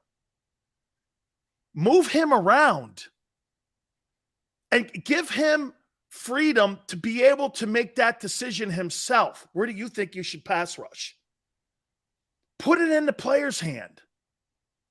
Because Jonathan Gannon, having the player in his hand, it's not working. Here's the greatest example of that. Junior Seau is a great example. Do you know what Ron Rivera used to do with him when he was the D coordinator in San Diego when the Chargers were there? They compromised the integrity of the defense because Junior was so dynamic. He would break down the complete structure. He used to drive Rodney Harrison nuts. And when they got to New England, it drove him nuts and it drove Belichick nuts. Junior Seau drove Belichick nuts. Because Junior Seau would do this. He'd take himself completely out of the play. But because that guy was such a freakazoid and such a great player, this guy would run 50 yards down the field and get the guy. And you're like, shit, you let him play. But you got to have faith in your players to do that. You got to have faith that those guys can make that kind of decision-making process when you're out there on the field. I'll tell you something about the Eagle organization, man. They don't believe in a lot of each other's faith. GM doesn't trust anybody. He's got to be in every meeting. The D coordinator believes more in the scheme than the players. Dude, you got to put the game in the hands of the players, not the hands of the coaches. When you're a coach in the NFL, when Sunday comes, you need to get the hell out of the way. You need to get the hell out of the way. Let the players get out there and play. I would give Reddick as much freedom, and I would do what Barrett said. I'd line him up in a 50 front, and I'd put him over the nose, Jordan Davis or Fletcher. Do you know what you do when you do that? You don't allow the guards and the centers of the Vikings to get up and scrape and scoop up on the linebackers and the free and strong safety. It's almost like a fail-safe. That's how you defend it. If you got guys who aren't playing good against the run, put them in a scheme where it's fail-safe. But that means you got to trust Bradbury and Slay on Thielen and also Jefferson. You got to be able to trust those guys. And that guy, the way he plays back, he doesn't. He believes in everything underneath. Okay? A quarterback in an offense like that will throw for 500 yards. Okay? They will. And the reason they could throw for 500 yards, it's not just because of Jefferson's great talent. It's also because of Dalvin Cook. I think he's the key in this whole thing. Big picking. 50 front does even things up. And it's a fail-safe on first down, which the Eagles have lost for the last 19 games. I'm trying to put you in a position to defend this team. You got to have a little blind faith, though, if you're the coaches. The cornerback play on Monday night's game is going to be essential, along with first down play. Because first down, if you have them in 2nd and 8, and you have that quarterback in 2nd and 8, you're ahead of the sticks. and you got the Viking offense on their heels. If they're 3rd and 3, they got you on your heels. That is going to be something to keep an eye on when Monday comes. If the Vikings are consistently in 3rd and 3 or under 3rd and 5, that's going to be a long night, man. And if the Eagles, and see, I'm telling you to do something he'll never do. He'll line them up in a 43. He'll put Reddick in a position where he'll underperform. You won't get to the passer, and there'll be troubles. Eagles have to control the game early. Agreed. Okay? Cook gives that play action threat. He does. That's what got the Lions back in the game. Sweat had what? 14 carries or 17 carries for 144 yards? He had 10 yards a pop almost. 9-6. That created play action in those lanes in the secondary. And exactly what Barrett said. There's too many new faces in the room. This will be the 5th quarter. Let me put this out there to you guys. This will be the 5th quarter that unit on Monday night will play together as a team. You think that's a lot of reps? They probably had, 65 reps as a unit? You're trying to tell me with 5 new starting faces, with only 65 reps, I'm not talking about practice. I'm not talking about those organized teams, whatever. Didn't do anything for them. Barely got them ready. They're healthy. Okay. Fair enough. But that team's probably only played 63 plays together? Man, that ain't enough against a team that's got that kind of talent to spend together for a full year. More than full year. Jefferson and Cousins are going on year 3. Thielen and Cousins and Jefferson are going on year 3. Dalvin Cook and Cousins and Jefferson and Thielen are going on year 3. You're going against an experienced offensive attack on Monday night. A team that's been together, throwing the ball together for 3 years. You got a football team that's been together for 65 plays on defense. You got to keep that in perspective. Like I told you, guys, I personally think the Eagles, I think that defense is probably going to be really good by week 9 when they get all their reps in. I'm not saying they're going to lose ball games. All of them, they're not. Elijah, thank you for coming aboard. Appreciate it. Guys, please hit the like button. Vikings have no offensive line? That's not what I saw a year ago. They had no turnovers. They were the least turnover team in the National Football League offensively last year. I don't know. You say there's no O-line? I don't think they're as good as the Lions O-line. The Lions O-line was banged up. Center was banged up. Tackle was banged up. And you were missing a guard. And they still pushed the Eagles around. Sills, their D got a lot of new faces also. You think they're going to... Jeremiah, that's a great take.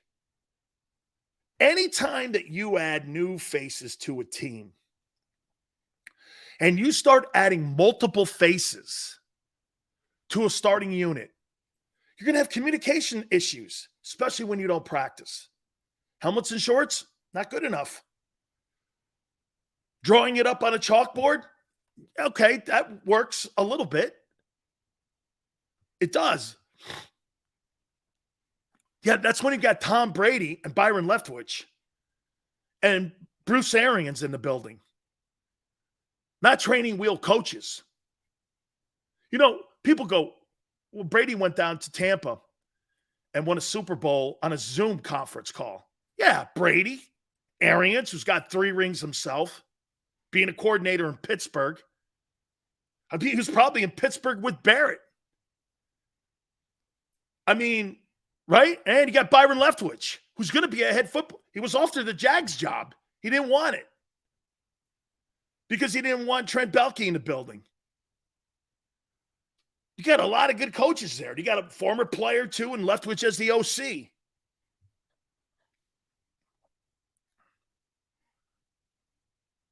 Our D-line has no time. It's 5-yard. Hey, Jesse goes, Sills, would you hire Fangio or Flores? I'd hire Brian Flores. I like Brian Flores. I really do. So, press those guys. The pressure on Monday night is going to be on the corners and the front triangle. You've got to win first down, and you've got to press the wideouts. Or that thing's going to look like a track meet in some of those games we saw a year ago with high percentages. Okay? The pressure on that team on Monday is going to be clearly on the corners and on that triangle. Barrett's been saying this since I met him, and I'm going to go back over it again. That team gets beat on first down. Do you know what that does to a defense when you got 3rd and 3? You can't win that. They're going to complete 3rd down 75% of the time. When you got a team in 3rd and 6, 7, 8, 9, it goes like this: 18%, 11%. When you're 3rd and 9, you got a 9% opportunity at completing that sequence of plays to get first down. Let's bring my friend in, Barrett Brooks from Sports Take. He's so dope and he's so great. Barrett, I'll tell you what, brother. Awesome stuff, man. Hey, you're right on about that first down, man. It has been an Achilles heel for 19 games. Barrett, you said something the other day that I don't think a lot of people picked up on, that maybe there's a blueprint on what Detroit saw. You think we're going to see a lot of 1st and 2nd down run blitzes in the same way on Monday night against Jalen until he can show he can spread it around? Yeah, absolutely. You know, it's almost kind of hurting them that they're best friends and their chemistry is so good, you know, that he can go to them at any time. And teams are going to pick up on that. You know, that's what defensive coordinators get paid millions of dollars to stop this. But he does have the capable weapons that he can go to. It just so happens that the Lions just didn't have enough horses in their stable to stop anything else. They have stopped the initial read, but after that, they couldn't do anything else. Like, they couldn't stop Jalen from running around because they're really not a good team. They gave the Eagles their best and weren't able to close the deal. But as they go forward, as the Eagles go forward, they'll be tested in a way that teams are going to try to stop them with run blitzes as opposed to passing blitzes, because, like I said, it's going to be hard for Jalen. Not necessarily hard for Jalen, but Jalen's going to have to do his deal as far as what he did over the summertime, how he got productive as far as, you know, shortening, you know, his throwing motions, his footwork, things of that nature. And I believe he can do it. He just got to go out there and show that he can do it to get these teams out of blitzing. Because if he start hitting the middle of that field, because when you blitz, you're going to vacate an area. He start hitting guys like Dallas Goedert in the middle of that field, or maybe even who's ever in the slot. I mean, you can have some big chunk yardage after you blitz, because once you bring those linebackers, there's nobody behind to help them out. And they could be big plays, just to get them out of that. So Jalen has to take that next progression into becoming a guy that reads it, sees it, and gets the ball where it was, as opposed to, letting the pressure get to him. How about this, Bear? Would this help the kid out a little bit if you rolled him more? You rolled him to the wide side or into the short side? Because if he's going to be isolated on one and you're going to bring a lot of pressure. Now, look, I think Stoutland clearly had probably a come-to-Jesus conversation. And I believe this. I believe the stuff on offense will be fixed more than I do what the stuff on defense is going to be fixed. Because I think there's going to be a better pass protection. Even though the Vikings are a better unit, is there a way of helping him? Because look at what you said with Goddard. Goddard had 3 catches for 60 yards. The guy's averaging 20 yards a catch. You got to get him more involved in that there. Is maybe rolling him something that they would think about, because that means he only has to manage half the field as well. I think it's just using play action, period, because they have the ability to run the ball when they want to, run play action, and not necessarily play action because they're trying to fool the defense into thinking they're running the ball. But it's solid protection. Solid meaning you're going to keep more blockers in to push the ball down the field. You're going to keep a tight end in. You're going to keep a running back in. And with that becomes extra protection. Give Jalen extra time to get the ball out to where he wants to go to. You know, it's not necessarily has anything to do with the appearance of them running it. It's just projection. When you do play action, even the offensive line blocks more aggressively because they're trying to make a run fake. So it just gives them a better look at stymieing the defensive line at the line of scrimmage and giving him more time to see things develop in front of him. So play action is not just something that you use to fake the run. It's just used to push the ball down the field easier because you have more blockers. It gives Jalen more time to read and react to what's going on. They could use waggle protection. Waggle protection meaning they block man front side, pull the backside guard, and almost have him as an escort for Jalen Hurts as he rolls out. And it just gives him the extra blocker to keep guys from just flashing right in front of his face. All those things, just like you're saying with the rollouts and, just moves him around, gives him a little more time, a little more vision of the entire field, as opposed to just sitting back there and just trying to be a quarterback just go sit in the pocket and throw down the field. If you look at it, more quarterbacks get hurt in the pocket than they do outside the pocket. That's right. I love the way you were breaking down the defense because I think you said this too, Barrett. There's no question Jonathan Gannon is more in love with his scheme than the players that he has. And he's trying to fit square pegs in round holes and not looking at being a guy that's going to create a front, create like Jim Johnson, Buddy Ryan, 46 defense, the Gang Green, even the Tampa defense. I was talking to Dungy a couple days ago. When you got players like Derek Brooks and Rondé Barber and John Lynch and Sapp, you create a front and a defense to be able to utilize. You just can't put 43 in. Then this is where I think Hassan Reddick is lost. I mean, what you said, I would put a 50 front in there because it stops the guards and tackles or guards and centers from getting up on scoop and slip up on the linebackers. Exactly. You're set up to win first down that way. And what I would also do, Barrett, I would roam Hassan Reddick, rush him from the short side, not rush him from the edge, the wide side. He can't cover tight ends. He can't cover backside of the backfield. Put him in the short side of the field and let him rush off that side of the corner there because he's got the corner to defend him and help. I'm talking the sideline. How would you use him? And do you see the same thing? I just think he's just out of position. Well, if you use him in a 50 front, that means you have to use a back to block him or a tight end to block him. So that's advantage for you because now he can beat the tight end or the running back. And if he does get to a offensive tackle, he can get past them because that's what he does best. You just got to put him in a position, that you can't slide protections to him. You can't allocate blockers to him. Kind of hide him a little bit. But at the end of the day, that's what he's done anyway. He doesn't care about hiding him. He wants to go out there and just rush the passer. They tried it from linebacker level and rush him from there. It didn't really work so well. Just put him on the line and let him go.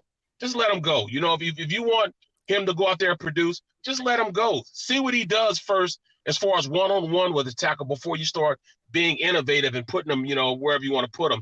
If you're going to allow him to roam, let him roam then. If you do that, I believe he'll find a way to get there because it's on him to get to where he needs to go. So let him roam a little bit. It'll work.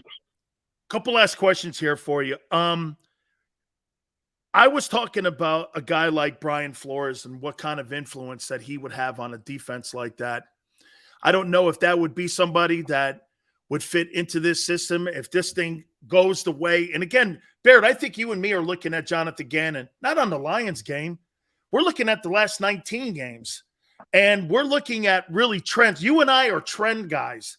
We see what teams do trending. And we look like the last 3 games of the year and this last week. That's how I look at teams. And I also look at a formula on how a D coordinator and offensive coordinator act. I just don't see him all of a sudden on Monday, Jonathan Gannon doing this. Okay, we're going to blitz because Cousins can't handle pressure. And we know he can't handle pressure. That's who he is. But we knew Goff can't handle pressure. And for whatever reason, he sucked. How do you see this thing playing out? Well, Dan, I was always told you walk like a duck, you quack like a duck. What are you? You're a duck. Exactly. I mean, you are, and if you break tendencies, if tendencies are working. And I haven't seen the tendencies work a lot that he has going on. You got guys up front that I thought could whip the guy in front of him. I didn't see it this last game. So what are you going to do to get pressure on the quarterback when you can't get there with your front four? You got to send blitzes.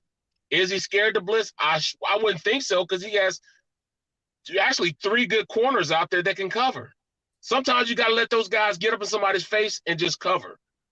You know what I'm saying? I mean, I don't see anything else but, that they can do. I didn't see any pass rush. I thought Sweat was going to have 2 sacks.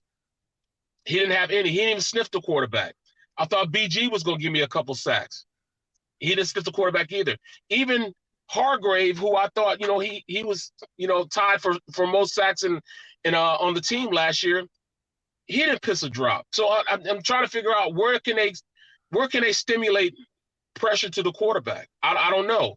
So this is going to be telling to me on what type of coach Gannon is. The first game, all right, I understand you hadn't had any film on him. You have film now on a pretty damn good defense. Where are you going to go from here? I want to see if he's going to step up and tell us all to shut up as we go forward.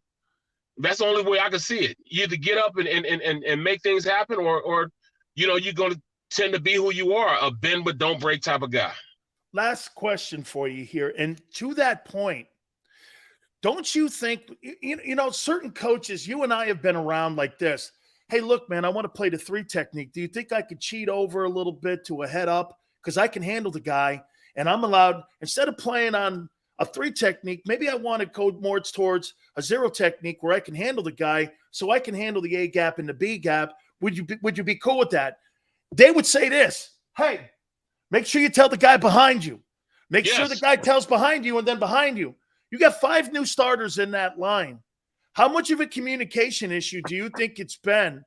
Think about this too, Barrett. They're going to be playing against a team that's been together with Jefferson. Dan, stop, Dan. They can't, because they don't do full speed reps. Simulate what they're going to see. You got to go full speed to do that. When Jerome would tell you, hey, I'm jumping this gap, or he told Seth, say, hey, man, I got this gap. I'm jumping, I'm going. And Seth used to say, oh, hell, he's about to go. Let me cover for him. But they don't have that chemistry yet, because they haven't been on the field necessarily doing it full speed yet. So that'll be a problem. Unless you know the guy next to you, it's going to be hard for you to make those type of decisions, man. So you can't do that if you don't have a guy that's going to be with you to do it. You told if you told your guy, hey, Jerome, I see something here. I got him. I got a duck right here. I'm about to beat him on this side over here. He'd be, all right, I got you right here, because you guys played together. They haven't played together enough yet. Not in full speed reps yet. Maybe later on in the season, but they can't do it now, because you have to do that full speed to know if you can do it or not. I'm going to tell everybody, because Barrett's probably at White Castle now. Jerome would look over at me and go like this. And I'm sitting here with him, and he'd go like this. I'm going to hit the gap. He'd go back there, 3 sacks, 2 tackles, and I'd look over at him and go like this. I'd shake my head like this, Barrett. That mother. And he go, why are you doing that? He goes, man, I worked my ass off to get to this point. And all you do is eat buckets of chicken and get in the backfield to make tons of plays. It used to aggravate me, man. Unbelievable, man. Hey, you got a free weekend though, right? You know what? I got a free Sunday. I get to watch all the games, but I do on Saturday. I'm the color analyst, and I'm doing Rutgers at Temple at Rutgers 2 o'clock all night. Eastern time. Rutgers all night, man. I hate to tell Rob that. hey, Barrett, I love you so much, man, for doing this. Thank you so Appreciate much, you, bro. Appreciate you. Great talking with you. I miss you a lot, man. Thank you so much, brother. We got to get it going, bro. We got to get it going. We will, man. Thank you so much. Barrett Brooks, man. I love that guy, man. He's such a great analyst, too, man. He absolutely is. Hey, by the way, our good friends at Morgan & Morgan want you to know this. If you're hurt or injured on the job, there's only one place for you to go when it comes to defending your family, and that is Morgan & Morgan. For the past 30 years, they have been collecting money for their clients to the tune of $13.5 billion. God, I love that, man. There's no case too small for them. There's no case that's going to ever intimidate them. They have over 800 attorneys and offices in Philly, New York, and in Florida. Folks, nobody defends you better because they're the biggest in America when it comes to getting you your fair compensation. Call them at 800-512-1600. That's 800-512-1600. The call is free. The consultation's free. 800-512-1600. And when you call Morgan & Morgan, tell them Big Sil sent you. Many times when people are injured at a place of business, they don't realize they may have a case. The fact is, injuries should not happen. And most of the time when someone is injured, someone is at fault. Maybe the store manager installed a cheap, slippery floor, or there wasn't proper security. After an injury at a hotel, restaurant, store, or any place of business, it's so important to call us. Time matters, size matters. Morgan & Morgan, for the people.com.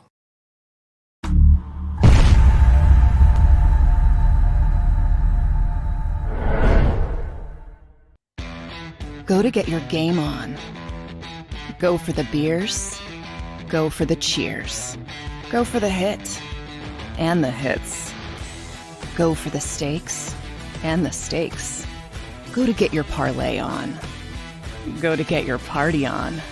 Go for the scene. Go for the screens. Go for the gallery. Go for the win. Go to Ocean. Visit theoceanac.com to plan your visit. Philadelphia fans, we're cut from a different cloth. Born into a brotherhood and bonded to our team for life. We believe anything is possible because we've witnessed the impossible. While we may be from different neighborhoods, come Sunday, we are one, and we will be heard. Pondley Hockey, official partner of the Philadelphia Eagles. It's the #1 news at 10 p.m. Action News on PHL 17. Join Shari Williams, Gray Hall, Deuces Rogers, and meteorologist Adam Joseph for all the big stories at a time that's right for you. Action News at 10 p.m. on PHL 17. I get scared sometimes. Of a lot of things. Joining in. Decisions. The dark. The dark. But I once heard someone say, But as I always say, it's okay to be afraid. as long as you face the fear. And keep moving forward. Wherever you are in life, count on the name trusted in insurance for over 80 years. Independence Blue Cross.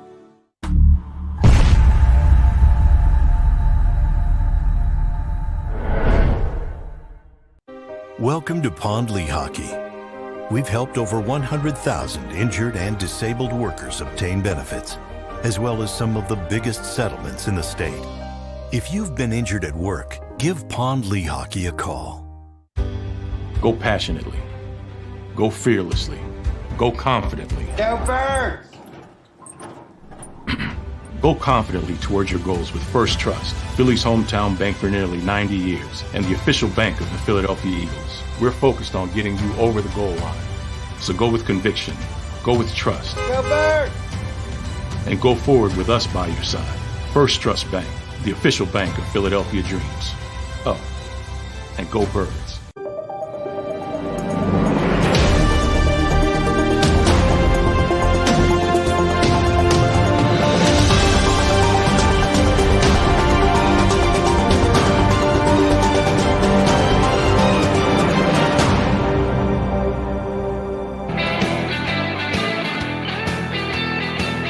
Welcome back. National Football Show. It's your boy Big Sil. Please hit the like button. Thank you so much for coming aboard with us. Yeah, I think Barrett and I are on the same page with this thing. This is going to be your do or die game for many people on Monday night. Here's the biggest questions going into a team like Minnesota for the Eagles. Can Jalen Hurts beat a winning team? A team that has high expectations on it too. Can Jonathan Gannon stop that offense? Can the defensive line, and most notably Hassan Reddick, you know what? I'm gonna say this to you. How many people think Howie Roseman did a good job in this offseason? Let me ask you this. How many people think Howie did a good job this offseason? Okay? How many people think he did? Just curious, just a couple of you guys. How many people do you think that when you look at Howie's offseason and you look at all the players that he brought in, because I've broached this with you before. On paper, Yale says. Luscious says me. Okay. Howie did okay. I give him a 7, 1 to 10, 100%. Upgrades. He did. Well, let Big Sills tell you how it looks so far. Great offseason, says James. As of September 6th, Hassan Reddick doesn't have a position on the defense. Fletcher Cox looks old. CJ, not to him. He's only been here 13 days. Bradbury did not play well.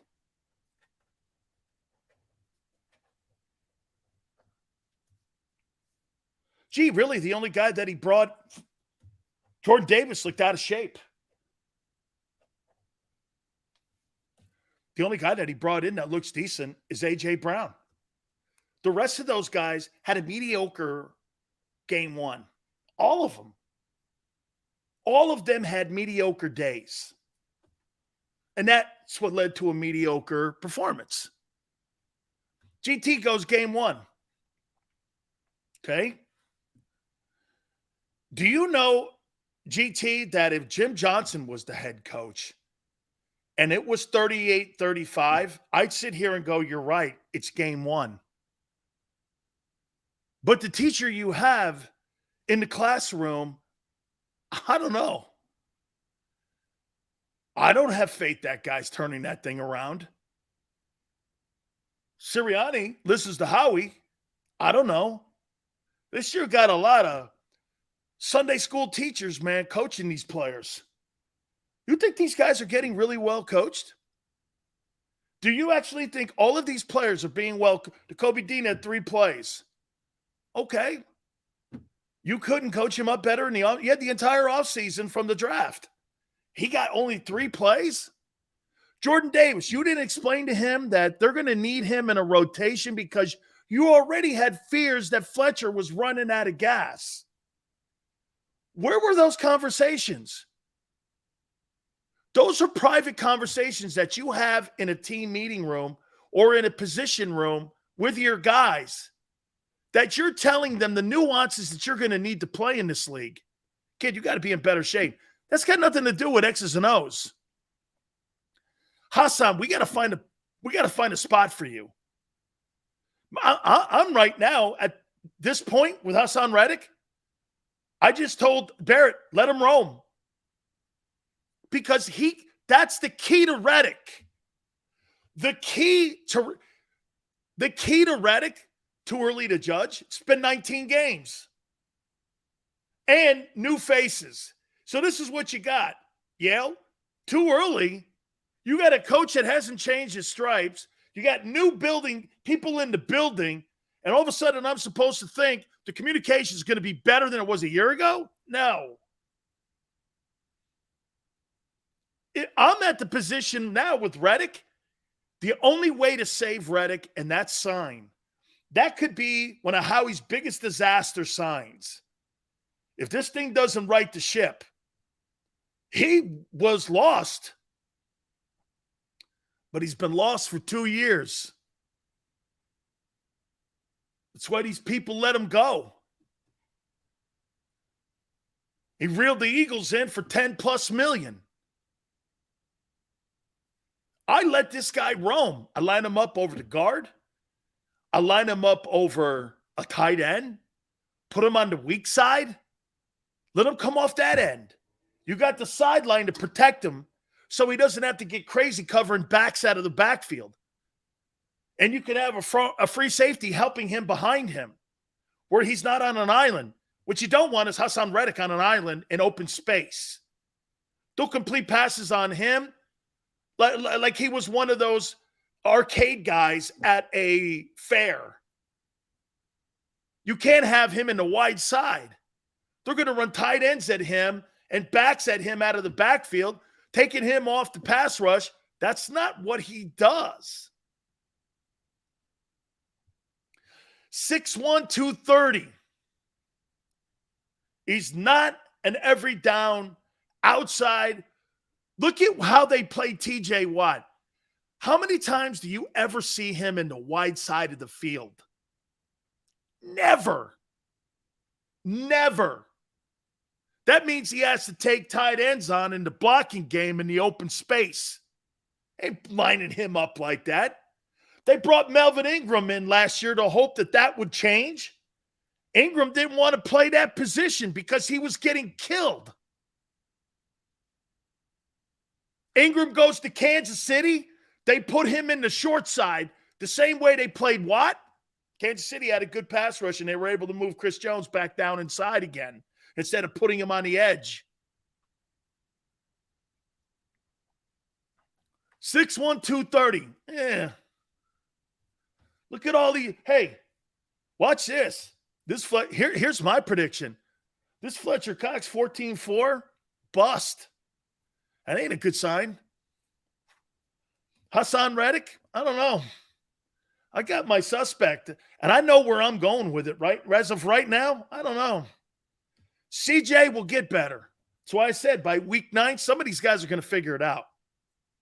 Bradbury, I believe, will figure it out too. Davis, I think he will too. But this is going to take time. This is not a fix overnight. These guys have played 65 total plays together. 65 total plays. Vikings have playmakers that have been together for 3 years. I can't tell you how valuable that is. When Peyton Manning played in Indianapolis, he had an offensive line that was intact for a decade. Marvin Harrison, Reggie Wayne, Dallas Clark, Edgerrin James. All those guys were together for 7 to 10 years. And you had Tom Moore, the OC, together. When you got stability like that, that is so valuable. When you keep people, why do you think the Pittsburgh Steelers are such a dominant and gold standard franchise? They reinvest in their own guys. Here's what Howie does. He makes a mistake in the draft. He goes into free agency to cover his mistakes. And then before you know it, you're bringing in 7 new dudes. That's not always conducive to chemistry and communication. The two things that are essential to play defense. When you looked at those greatest defenses in the history of the NFL, especially the ones over the last 25 years, the Ravens, the Bucks, those kind of defenses that were really dominant at the point that the Ravens have had numerous ones, all those guys played together. Their communication was spectacular together. Okay? Dan, I would love for you to live stream that game tonight, that Monday night game. What we need is fire. We need Will. Hey, man, Will Anderson. Now, that kid can cover backs, tight ends, and knock your quarterback out. He's special. Okay? He's special. And by the way, he was a game changer in that Texas game. He was a game changer. So how much of a realistic chance do you give the Vikings to finish 1 or 2 seeds? Shannon Sharp has them going to the NFC Championship game. I think Michael Irvin picked Kirk Cousins to be the most valuable player this year. As much as he said, an Eagle dynasty, Michael Irvin picked Kirk Cousins to win the most valuable player award this year. Shannon Sharp on another network said that the Vikings are going to the NFC Championship game this year. Xander's been saying that the Vikings have been his dark horse since February of last year, right after the Super Bowl, when we started talking about teams who are going to make improvements with new coaching hires. I think, as a matter of fact, Xander's probably the first person that opened my eyes up for it, and then I took with what he said. Right out of the gate, at the beginning of the year, he said, I like that team. There's some, and you know what? GT, thank you, sir. Thank you very much. Dan Sileo, I want you as our new DC. They couldn't do it, man. Because I would see it. But then again, if I wanted to do it, I'd have to deal with Howie. And that's being a coach today. You got to be a politician. You know, you've got to be a psychologist. You've got to be a good scheme guy. There's so much. It's not like the old school where you could just tell a guy to shut the hell up and sit down. Or you're not playing. It's way more than that now. You got agents and social media, and you got all that stuff now to deal with. Players yapping and chirping at you on social media now. It's a lot. It's a lot to be a coach today. That's why probably this new fads with the Brandon. How many people really believe Brandon Staley is the right coach for Justin Herbert? There won't be a guy here watching our show right now that would put their hand up and go, no, he's the guy. Jesus criminy. How do you look like that? Go into Arrowhead and control 3/4 of the game and get beat. I don't know. You see these new guys? The Nick Siriannis? Dude, Sirianni's in that building because Frank Reich prepped him right. Hey, you want the job? You got to kiss Howie's ass. If you want to be what Doug Peterson is, you're not getting that job. If you want to be a politician, they'll love you. If you make the general manager feel like he's more in power, you're going to get the job. If you go in there telling them this, I want to change this, I want to change that, I want to change this, I want to do this. Most of those coaches that probably walked in there and did that interview for that job probably went like this. As soon as they left, he ain't it. I'm not changing anything. Because it's an indictment on Howie if you want to change something. Like if you walked in and said you wanted a new quarterback over Jalen Hurts, you wouldn't get the job. That's Howie's guy. That's Howie's guy. You've got to coach Howie's people. And if you don't want to do that, you'll never be the head coach of the Philadelphia Eagles as long as he's the head.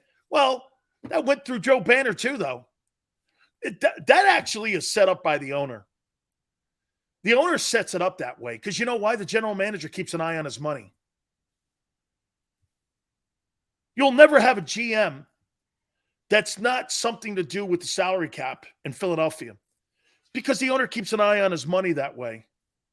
Good general managers don't really give a shit about the dough. They play the best people. In Philly, they kind of do. And you see it with your starting lineup. Your two defensive tackles, it was embarrassing. That was utterly embarrassing for $30 million with two guys.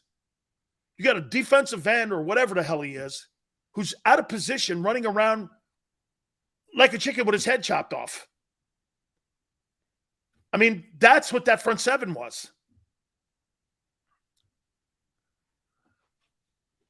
The Eagles need to blitz all night long, every freaking play, Jason says. Jason, remember this, though, my friend. When you blitz like that and you press like that, you could pick this. Die by 1,000 razor cuts, which is zone, or die with one blow. That guy gets behind you, and there's no secondary help. Like a free or strong, Jefferson will go down the sidelines for 80. You've got to believe in those dudes. You've got to have faith. I don't think they have faith in these guys yet. Not that they're bad players. I think they don't know what they think. They got everything all together here. Get this. Tell me if you guys believe this or not. I don't think the coaching staff trust the preparation that they gave those players because of the lack of practice and conditioning. Tell me I'm wrong. Because when you play press coverage, you got to trust them dudes. I think the coaches have a question mark on how they were told to prepare the team. Do you agree? Nobody in their right mind would think that you were prepared going into a season when you didn't play any exhibition football. Who would think that? And then Elliot Polyshore Spitzer is out there saying how great they look in practice and feeding you guys a bunch of BS. It wasn't true. Just like it wasn't true in San Francisco about Trey Lance. You see how coaches lie and organizations lie? They were telling us that Trey Lance is the next coming. By the way, I think Colin Kaepernick's better. If I had to pick between Trey Lance and Colin Kaepernick, I think Kaepernick's better. I think he's a better passer. So I find out this guy's out partying. Dude, I even tweeted it out. You've looked terrible. If I were you, man, I'd be thinking about spending all my off time, and take it from me, studying the films and the playbook as much as I can. My knowledge is what's stopping me here. He's out partying. Dude, that's unbecoming right now when you're sucking. Colin Kaepernick was better. Kaepernick won games. Kaepernick won an NFC title. Can you imagine if they don't turn the lights off in that Ravens Super Bowl and Kaepernick wins the Super Bowl? There'd be a completely different conversation and narrative on Colin Kaepernick. That guy led that team to the Super Bowl. I don't see that. But we were told a bill of goods that this guy here is this. Sean Payton came out today and confirmed what I've been saying for about 4 weeks. I said Jimmy G will be the starting quarterback in 4 weeks. Now it's 3. Sean Payton said he believes that Garoppolo is going to be back in there soon. Yeah, because you knew they were bullshitting you. Remember this, anytime you oversell me something, I question it, and it's a red flag for me. All right, week 2 of the NFL, I got all the games and the predictions. I want to take a look at that. Some really great college football games, too. There are so many spectacular storylines, too, that are coming out of the National Football League. It's remarkable. Please hit the like button. Hour 3, keep it here on the National Football Show.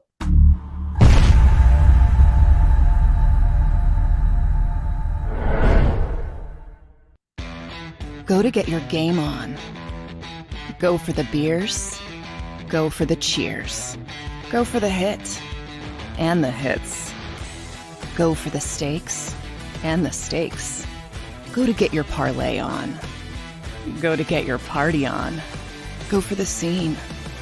Go for the screens. Go for the gallery. Go for the win. Go to Ocean. Visit theoceanac.com to plan your visit. Philadelphia fans, we're cut from a different cloth. Born into a brotherhood and bonded to our team for life. We believe anything is possible because we've witnessed the impossible. While we may be from different neighborhoods, come Sunday, we are one, and we will be heard. Pondley Hockey, official partner of the Philadelphia Eagles. It's the #1 news at 10 p.m. Action News on PHL 17. Join Shari Williams, Gray Hall, Deuces Rogers, and meteorologist Adam Joseph for all the big stories at a time that's right for you. Action News at 10 p.m. on PHL 17. I get scared sometimes. Of a lot of things. Joining in. Decisions. The dark. The dark. But I once heard someone say, But as I always say, it's okay to be afraid. as long as you face the fear. And keep moving forward. Wherever you are in life, count on the name trusted in insurance for over 80 years. Independence Blue Cross.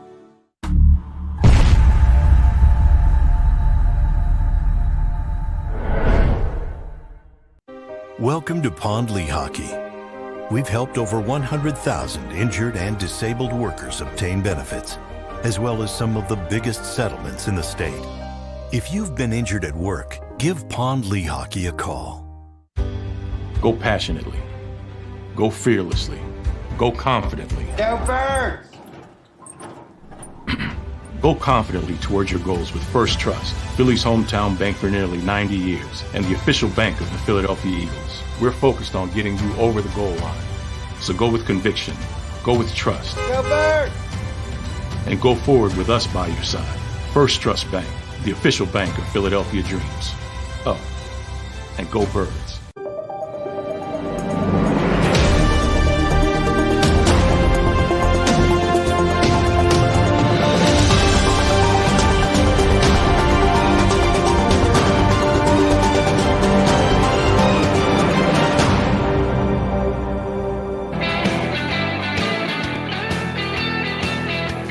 Hour 3 National Football Show. It's your boy Big Still. Please hit the like button. I told you this before, and I'll say it again to you. Southeastern Conference, the reason they wanted Texas and Oklahoma in that conference is exactly why it was reported that they spent almost $800,000 in the total recruitment of Arch Manning to go to Texas. The money that they're going to put together for the Nils and for those players to go to Texas, out of the state of Texas, Alabama won't be able to hang with them. The money in Texas, the oil money, the billionaire guys that are all in the oil industry and the energy industry, these guys all went to Texas A&M, Texas, Oklahoma, all those kind of programs. Arkansas. And you're going to get big money donors. If I had to pick a college right now, Texas would be on my list to go visit because you know why? They're going to offer me the most. You could make $1 million a year as a defensive lineman going to Texas. You're not making that at Ole Miss. You're going to make money because it's the SEC. But that is unbelievable. And the amount of money that they threw out there. Jerry Jones, too. Jerry does a great job supporting Arkansas, and they just finally got better. I think the reason that Arkansas got better is because Jerry's pumping more money into the program. All right. Isn't that crazy that since Kirk Cousins has been in Minnesota, he's averaged 4,200 yards, 25 touchdowns, 103.7 quarterback rating. He's 34-29. In the amount of years going into his 5th year in Minneapolis. This guy's averaging 4,000 yards. Okay? Lamar Jackson doesn't. Kyler Murray doesn't. Probably Rodgers. There's not a lot of guys that average 4,000 yards. You guys are making that number. That's why when you're throwing that number at Jalen, you're making that number sound like it's common. That's a pretty tough number to get, 4,000. Now, the extra game probably makes it simpler. Okay?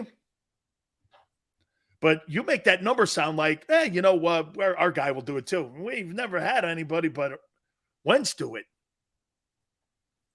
Okay? Hey, by the way, before I get into week 2 here, excuse me. Did you see 125 million Americans watch that Cowboys-Bucks game? The first opening week of the NFL on Thursday night, they had 118. There is nothing in America today. Nothing in America today. Okay? 120 for the full weekend.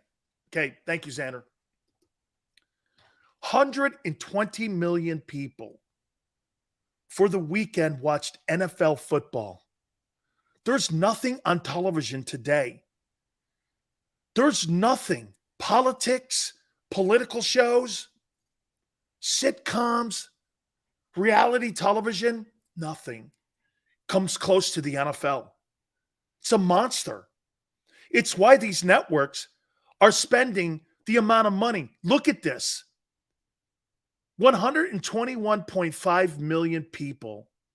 Total audience up 5% from a year ago.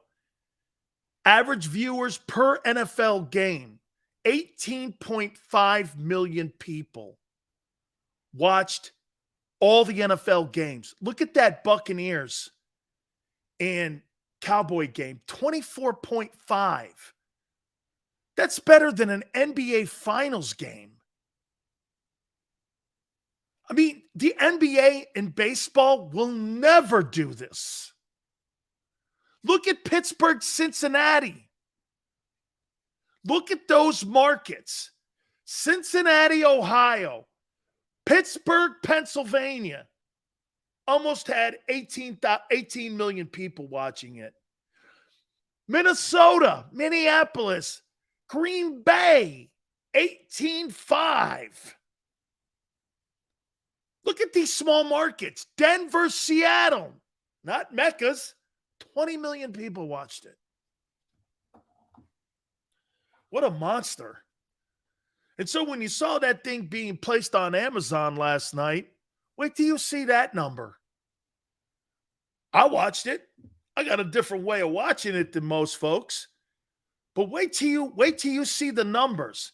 You see Jeff Bezos sitting next to the commissioner of the NFL? You think that's just by coincidence that Jeff Bezos?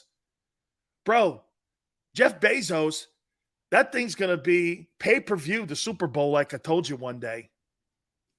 Plus, Bezos may own the Chargers. Remember I said that to you. There's two dudes that the NFL wants to get a team to. You know who they are? I know this through my connections in the league. Who do you think the two people are that the league, there's really three people that they would like to have involved with ownership? And I happen to know two of the three. And one has made it very clear he wants in. There's three people that the league wants to get in. Now, man, Elon Musk wants nothing to do with it. Jay-Z's one of them, Stu. It's Jay-Z, Bob Iger, who used to be the head of Disney. I think this last year is his last year, or he may be. I think he's out. I think he was out at the first of the year. Bob Iger used to be the head of Disney. And Bob Iger was the guy cutting all those deals with ESPN and the NFL when it came to television rights. And Jeff Bezos. Bezos has made it clear he'd like to own a team. Well, they're not going to outbid the Walmart money. Okay? They're not. They're not going to outbid the Walmart money. And that's what got the Denver team. And plus Manning's involved in that.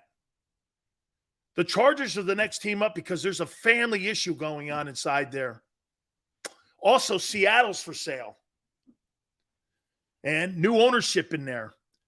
Maybe Washington. I'd love to have Jay-Z part of the Washington ownership along with Bezos or Iger. I've met Bob Iger.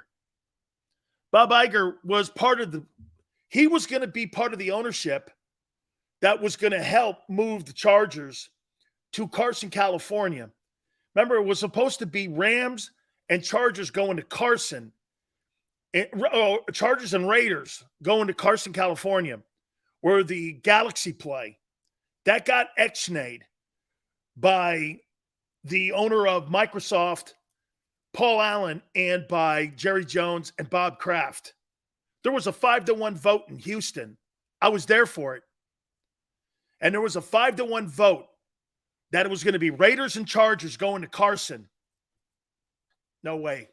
Kroenke went in, bought the parcel of land that Al wanted to put the Raiders years ago at.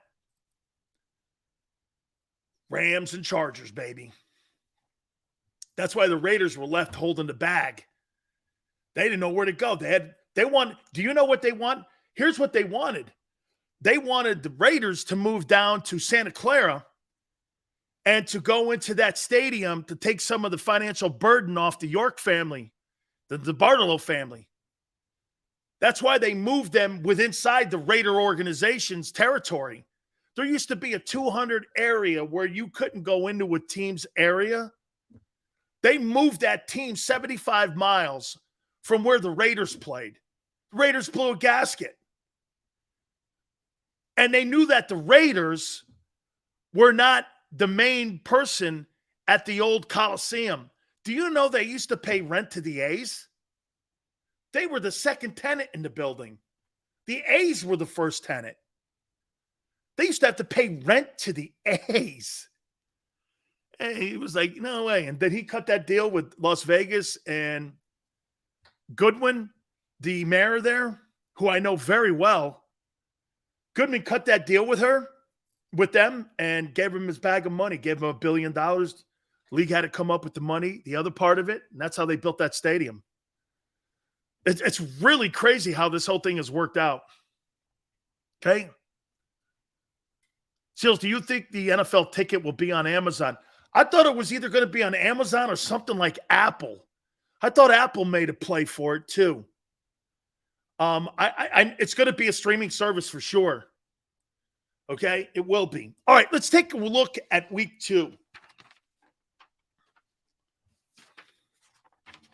Some really compelling games this week too in the NFL here. Jets in Cleveland. Hey, let me tell you what's going on with this Jets team. What's his name? Robert Saleh? Robert Saleh? He sucks. I'm keeping receipts and tickets on everyone talking shit on me. You imagine doing that in Philly? I'm keeping receipts on everyone talking trash on me. Coach your team. And what does that do? You're keeping scoreboard on the media people talking about how your team blows. And what are you going to do when you start winning? Throw it back in their faces? How's that productive? What kind of stupid stuff is that? That's unbecoming. That's a guy who's feeling the heat. That's a guy who's dumb. He's not ready to be a head coach. Head coaches don't go, I'm keeping receipts. When you're getting killed, when you have no resemblance of a winning team, he's going around telling everybody, I'm keeping score. He's a laughingstock. He's a laughingstock. Tony goes, hey, he's keeping notes on people talking too much. Guy, shut up. What's that got to do with coaching? He's such a tool. I don't buy it, man. Hey, but here's the thing with Cleveland and Andrew Berry and Kevin Stefanski and Deshaun Watson. Don't let that team get to 2-0, man. And they're going to get to 2-0. They're going to run the ball. And so you're going to have a suspended quarterback whose football team is now 9 games away from getting that star quarterback back on the field. And you're starting the season 2-0. I don't know. I'll tell you what, man. Can you imagine if you got to Deshaun Watson and you're 8-3 or you're 7-4? You're still in it. You're still in it. I mean, dude, nice start here. And by the way, that guy, Nick Chubb, he's the real deal, dude. That guy can play. He's now moving himself up into that elite status when you're talking running backs. He can play, man. I got the Browns 27-10 in this ball game. I think they're going to run their record to 2-0 on the season. And that Jets coach can keep taking receipts. Washington, Detroit. Let me see who you guys have on the list now. There you go, Philly. Washington, Detroit. Who you got? Commander Wentz, baby. Thank you, Michael. Very kind of you. Commander Wentz. Sorry I holler, though. It's an Italian thing in me. Who you got? Detroit. Go Lions. You guys hate Wentz so bad, man. Really? Commander sack. This is hilarious. Commander. Tony's got Commander. There's still some Wentz jerseys in Philly, I see. Motor City, Marcos. Okay. Commander Wentz. Who's got Commander Wentz against the Lions? What if he throws for 450 yards against the Lions? Philly 559 Lions. Adam, Wentz is a tool. Oh, my God. Wheelchair Wentz. Boomer. Brian goes, Detroit is cute with its whole Hard Knocks, but Wentz will just get by. Okay. I hate Daniel Snyder, too. I think he's unbecoming of an NFL owner. I'd love to see Jay-Z on that team, along with a couple other dudes. Be great. Get some new ownership in there. He's terrible, man. He's terrible for the league. He's unbecoming, man. That guy has no right to own a team. Like the guy in Phoenix. He has no right, man. Dropping N-bombs in Phoenix, and you still kept your team? That just shows you the power of billionaires. You can use the N-word. Get this, John Gruden can't use the N-word, and he's fired. But an NBA owner can and keep his team. Got it. Got it. I mean, think about that. So you can have the N-word being passed around on your server with the Washington Commanders, and the owner knows it. And you got a guy in there that's your general manager, Bruce Allen, sending letters back and forth on email, dropping the N-bomb, but you keep your team too, okay? John Gruden's fired, though. Oh. And you got an owner who every time a woman walked by in a sexy outfit in Phoenix in the NBA, he made some misogynistic remark about it. Really? And he keeps his team. Wonderful. Sounds like they got it going on, these billionaires. Always remember, they're sharks. They're billionaires for a reason. You know why? They don't cut good deals with you, and they want to cut deals with communities to have good stadium deals and to be fair. You think they give a shit? You're a billionaire and you're a shark because you eat guppies. And you're a predator. Sharks are predators. Owners are predators. Politicians are predators. Those people are predators on financially not well-off people. That's how they eat people in communities up, in communities they destroy when they're in there. Because you don't have the finances or resources to fight them. Slimy business. It's what it is. NBA guy drops N-bombs. He keeps his team. Oh, okay. I'm sure Chris Paul probably loves that. Head of the union. I'll be curious to see if he plays for him. This is a sneaky game, and I got to tell you guys, watch this. Bucks and Saints. Wish you could try to. Hey, Belo, he ain't getting around that Philly man owner doing that, dropping the N-bomb. No. Hey, even the white folks would come after his ass. That ain't gonna happen. And see, Italian guys like me would be confused because they would think you're talking about me anyway. Saints and Bucks. You got Bucks?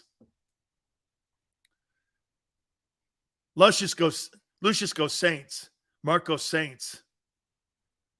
Tony's got Bucks. Who you got? Do one more here.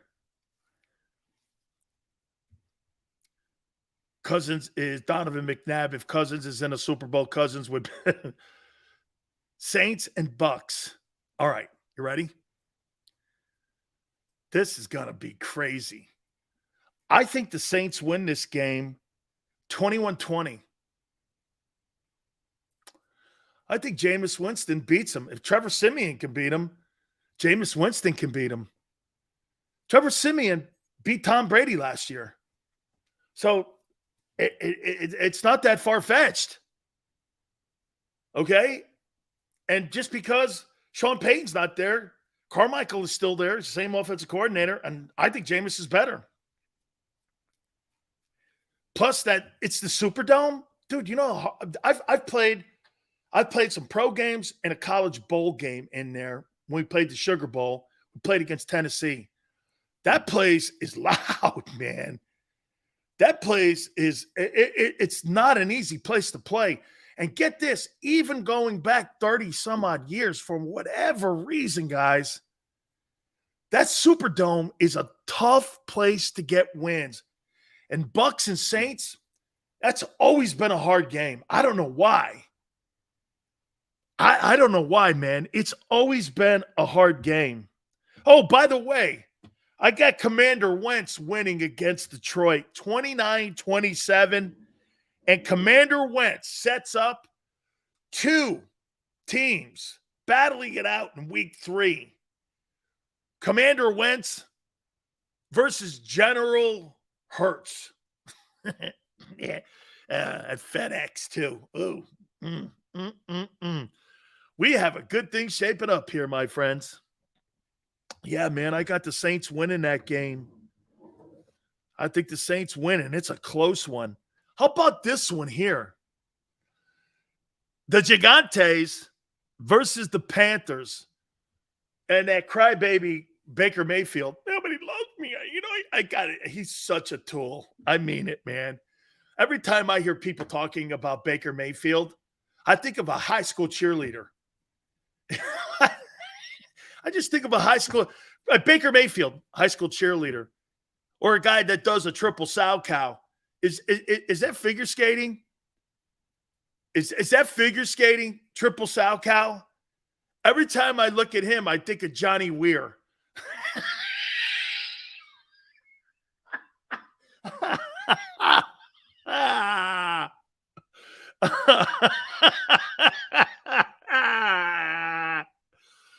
Oh, man. Oh. Oh, man. I'll never be on the radio ever again. Oh, my God. That I think Baker actually gets a W against the Giants. You do, Brian? Baker, yet another tool. Oh, man. I don't know. You know, hey, by the way, you'd be shocked, but Johnny Weir and I are friends. I like the guy. I think he does a great job for NBC, actually. And I love the fact of who he is, man. He's not afraid to show it. I got the Giants winning this 26-24. I think Brian Dable, man. I think he's got that team turned in the right direction, man. Their sales are setting for the first time in about 10 years. I think the Giants' sales are heading in the right direction with this guy. New general manager that comes down from Buffalo as well. I don't know, man. Seems like a different win in their sales this time. I'm not saying they're back to being competitive again in the NFC East, but they look like they got the sales in the right direction here, right? How about this? Is Mike Tomlin not a spectacular coach? New England at Pittsburgh. I got the Steelers winning 28-20. This guy, Mike Tomlin, man, it doesn't matter who's his quarterback. That Duck dude, right? The guy, what's his name? Randolph Scott or whatever the hell his name is. The kid from Oklahoma State. Or Mitchell Trubisky, or the kid from Pitt. It doesn't matter, right? I got the Steelers at home, man. 28-20. Now, TJ Watt being out, I do think is a factor. Colts at Jacksonville. Dougie P. This team don't look that hot, does it? And I will say this to you. Some of you are this. Trevor Lawrence got to pick it up. They got to pick it up a little bit. Okay? I got a lot of high expectations for the kid. He needs to pick it up a bit more. He needs to show people the promise that he has. See, right now, he's just showing the poise he has. Oh, it's okay. You have to have poise. But you got to show some of that promise too.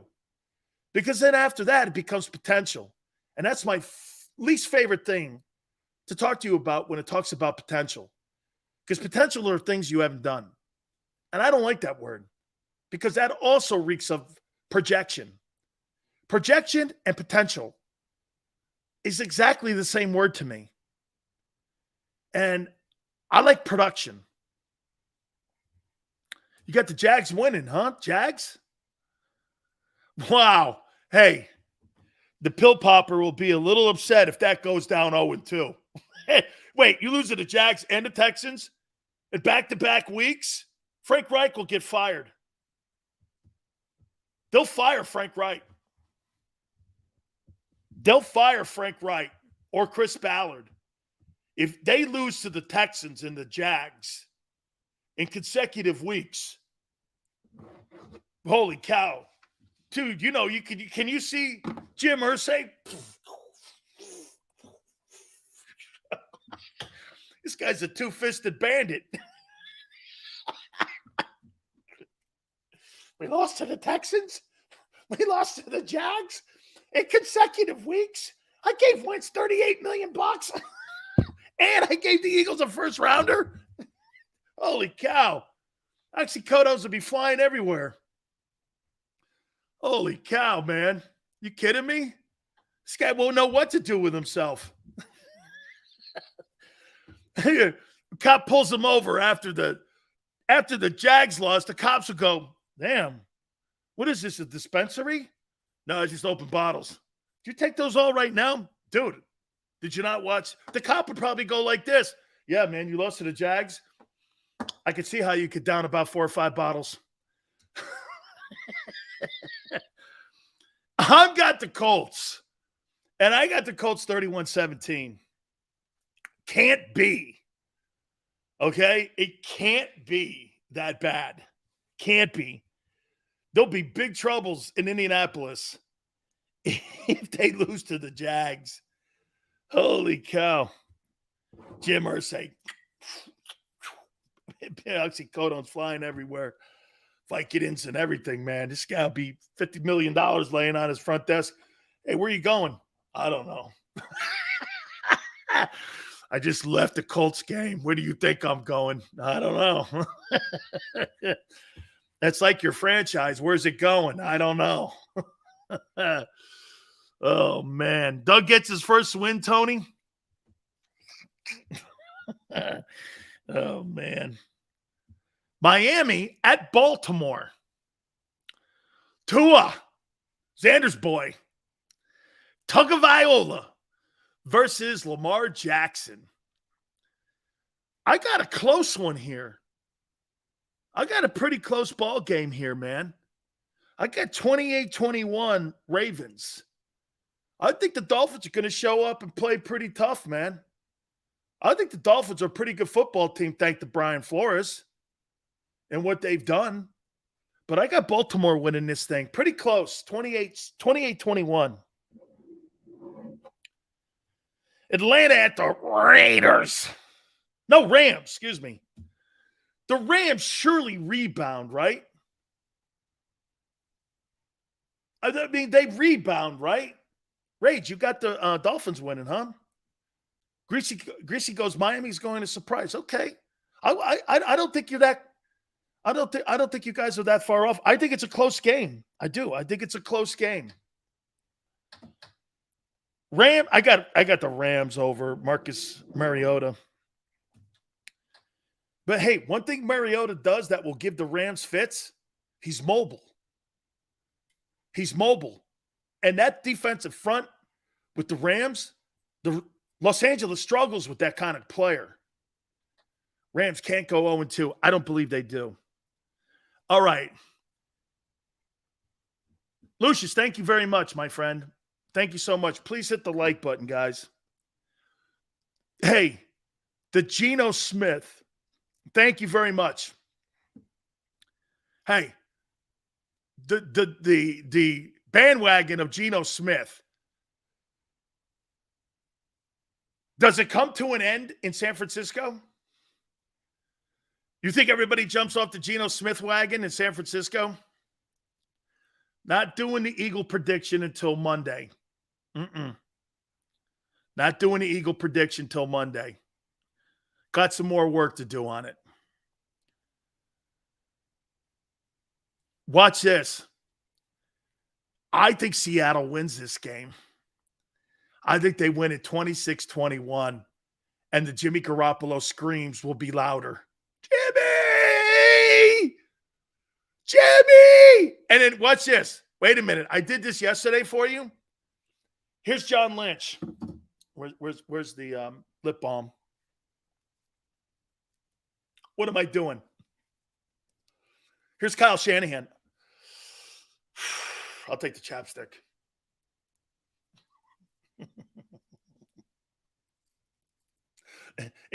And John Lynch is doing this with the balm. And Don Yee's in the next room. Like that.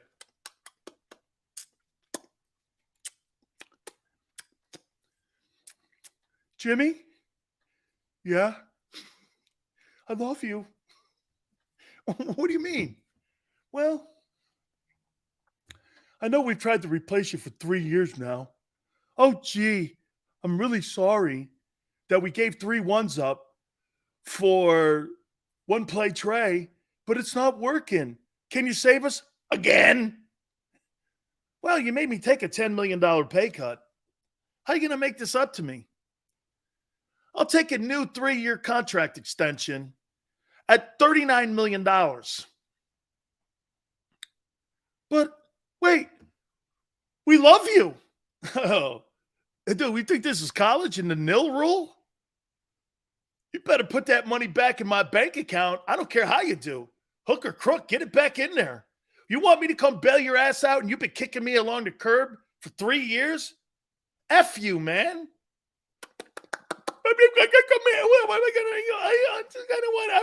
Please?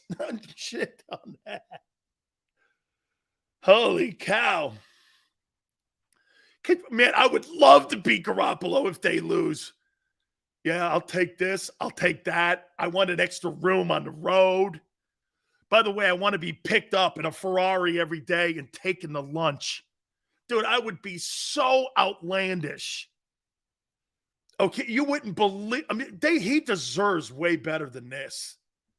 They're going to come back and kiss his ass. You know they are. Please, God. Yeah. I got Seattle 26-21, baby. The Geno train continues. Cincinnati at Dallas. How about this? Cincinnati at Dallas. I can't believe I'm going to say this to you. The greatness of Cooper Rush. I got the Bengals winning this thing 31-28. And here's the only reason why I say that, okay, is because I don't believe that Cincinnati's offensive line and their issues in the O-line, I don't think they've fixed that thing yet, man. I got the Bengals winning, but you need to be better. Michael Parsons might have 10 sacks in this. He might break Derek Thomas's record. Houston at Denver. Hey, is this fair to say? Every time Russell Wilson plays, I can't get enough of Sierra shots. Dude, if you want to keep showing Sierra the whole time and then go to Russell Wilson, I'm totally good with that. She's got to be one of the finest looking women that God's ever created. I mean it. Sophia Loren, Sierra. She is unbelievable, man, and talented. She is so good looking, man. Oh, yeah, the quarterback didn't look too good in week 1 against Seattle. Okay? Rush is throwing 4 INTs. I don't know, man. There's something about that dork I like. I love Lovey, that Houston Texans job. Can I tell you something? That's a Rooney Rule nightmare. You heard it from Big Sills. You have to offer some quality people like David Culley and Lovie Smith the shittiest job with the shittiest owner in the NFL. And nobody in their right mind would take that job. But African-American coaches who have waited their asses off 29 years, David Culley, to get a job. Hey, he made $30 million out the door, which is cool. But reputation, you only have one. It's such a shit place. And they always offer it to quality African-American coaches. Lovey and David Culley are quality coaches, man. Quality. Good people. Guys you want to play for. God. And you work for those guys, the McNairs. Terrible. Broncos 31-20. I hope Lovey gets a win. I'd love Lovey to get a win. Oh, yeah. I actually know David Culley. He's such a great coach. The guy you want to play for. He's just a good human being, man. Arizona and the Raiders. I got the Raiders winning this ball game. I think they're a pretty good ball team. Arizona's going to be 0-2. There's another coach that's going to be on the hot seat. That Cliff Kingsbury, usually he sucks at the end. He's sucking at the beginning here. And you just gave that quarterback $230 million. Hey, how you doing, man? You might want to ask the guy what he's doing. Then Chicago at Green Bay. Oh, I got that thing, 33-28. And Chicago at Green Bay. Packers come back. They win 38-10. And everything is cool in Rogersville. Mr. Rogers is home. Right? Mr. Rogers, man. It's okay. Relax. R-E-L-A-X. How come every time I think of you, I think of X-Lax? Hit the like button. Keep it here on the National Football Show.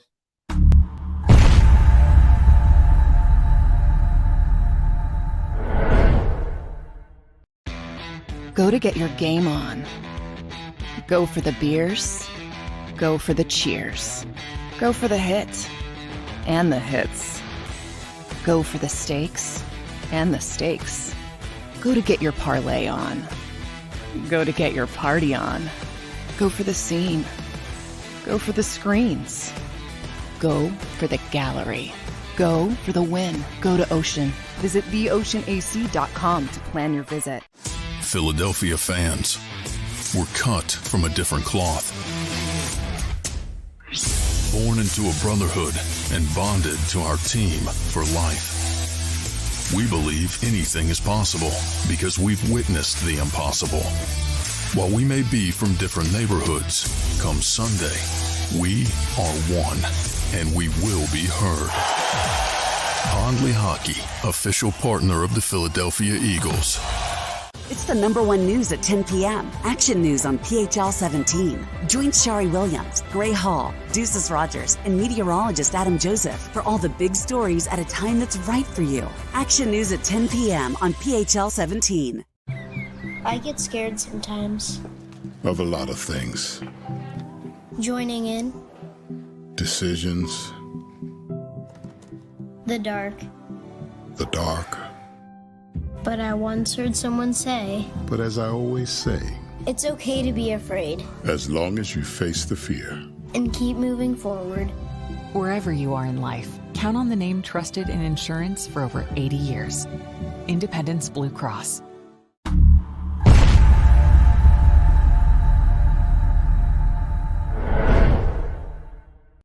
Welcome to Pondley Hockey. We've helped over 100,000 injured and disabled workers obtain benefits, as well as some of the biggest settlements in the state. If you've been injured at work, give Pondley Hockey a call. Go passionately. Go fearlessly. Go confidently. Go Birds! Go confidently towards your goals with First Trust, Philly's hometown bank for nearly 90 years, and the official bank of the Philadelphia Eagles. We're focused on getting you over the goal line. So go with conviction. Go with trust. Go Birds! and go forward with us by your side. First Trust Bank, the official bank of Philadelphia Dreams. Up and go Birds.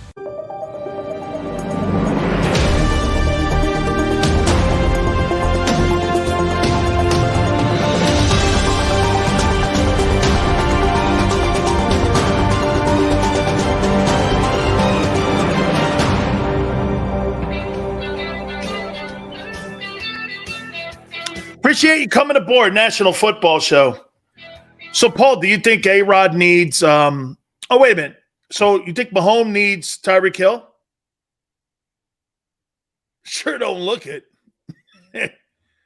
7 touchdowns, no picks. I didn't see anything different. I mean, that guy still looks great. I don't know. Aaron Rodgers is going to be fine. It's going to be fine. Everything's going to be cool. Everything.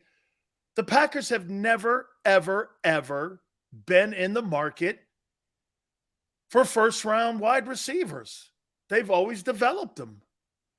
The last 30 years, you've had 2 of the best signal callers in the history of the league, and those guys have developed them. I told you this stat. It's a crazy stat. The Packers haven't drafted but 2 wide receivers in the first round in the last 40 years. It's not what they do. It's actually not what the Steelers do either.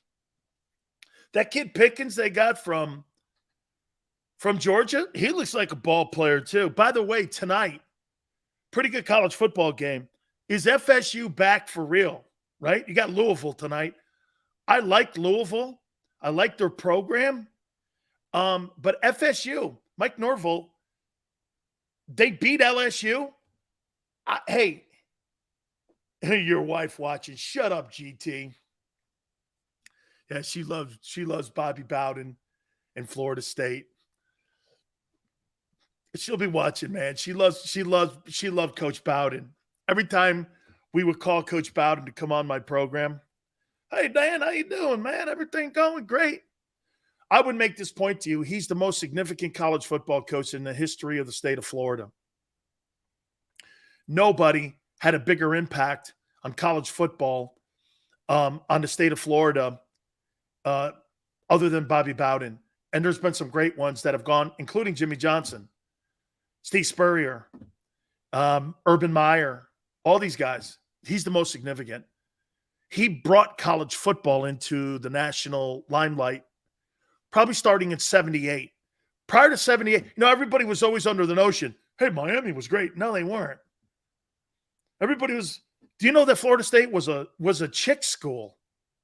It started out as a woman's nursing school or something like that. And Florida, they hadn't won SEC titles. First SEC title they won was in the 80s. Then it got taken from them because they were on probation. They didn't win a legit SEC title until like the 1990s under Spurrier. Wasn't like they were this powerhouse team. They were good, but Bobby's teams were unbelievable. And Bobby was the first guy to really put college football on the map. And he was there like 30 years, 27 years. And by the way, probably Xander doesn't even know this. He was offered the Alabama job twice, almost took it twice too. He told me. He almost took the Bama job twice. He would have turned that thing. He'd have won there big time with all the money they have. Bobby turned it down. He had great respect for Bear Bryant. Okay, it was after Ray Perkins they offered him the job too. And he turned it down then, and then he turned it down in the early 90s as well to go in there and coach Alabama. I think it was after – it might have been actually before Saban. No, that was too old. This was like early 90s. Saban hasn't been there since the early 90s. I think in the early 90s, Saban was even at Toledo or something like that. Saturday games, Georgia at South Carolina. Georgia's a powerhouse. OU at Nebraska. Hey, Scott Frost, how's that taste? They fired the guy before they brought him back. I mean, had him, coach the great rivalry, and they fired their head coach. I don't know. A little bit of luster. One of the intriguing games over the weekend is BYU, Oregon. And then here's another one. Your Penn State Nittany Lions, How many people like James Franklin? I know Penn State's big in Philly. I'm sorry. I know some of you like this guy.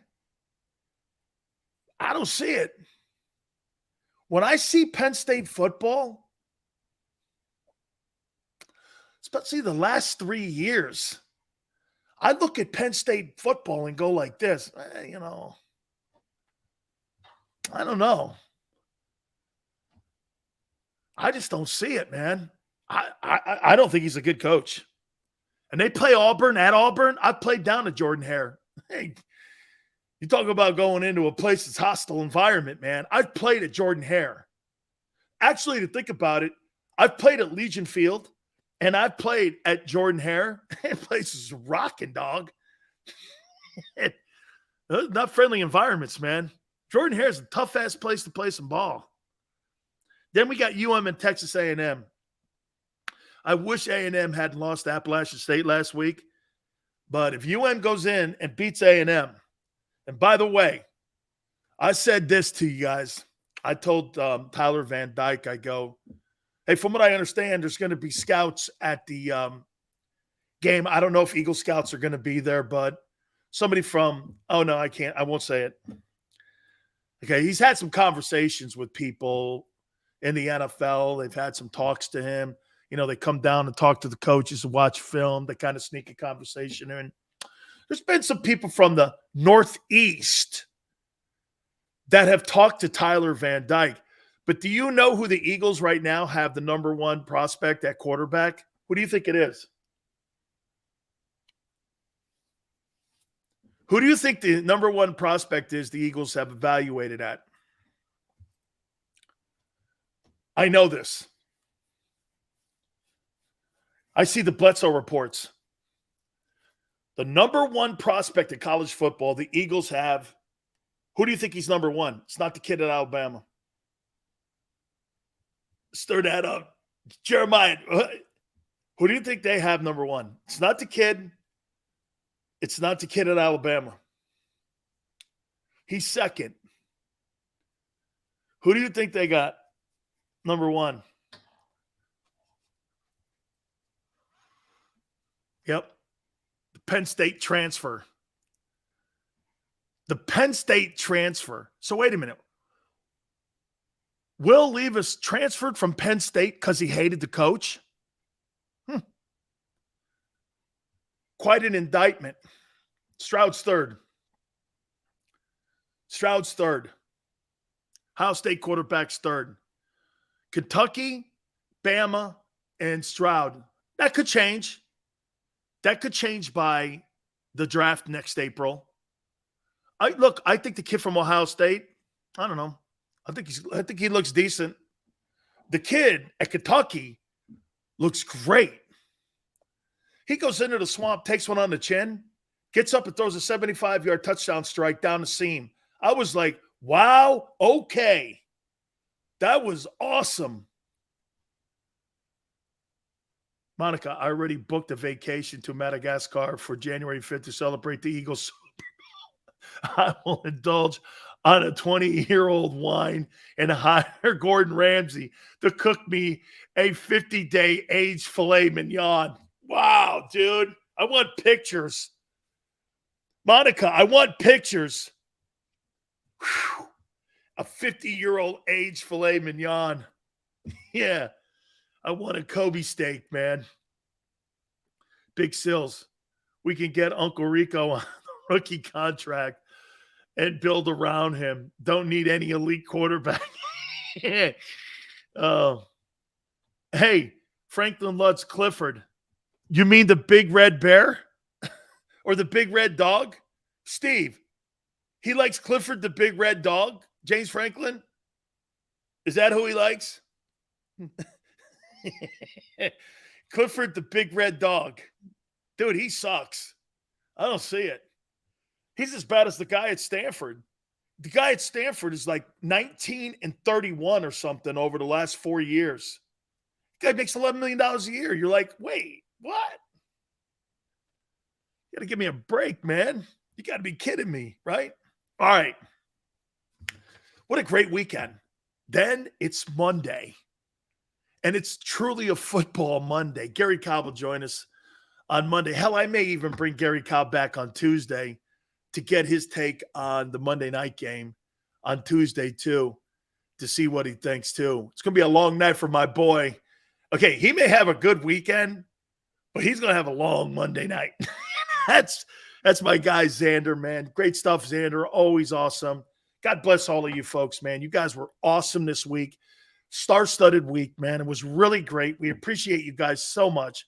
Have a great football weekend. We'll see you Monday, going 3 to 6. God bless you guys. We'll see you on the flip side.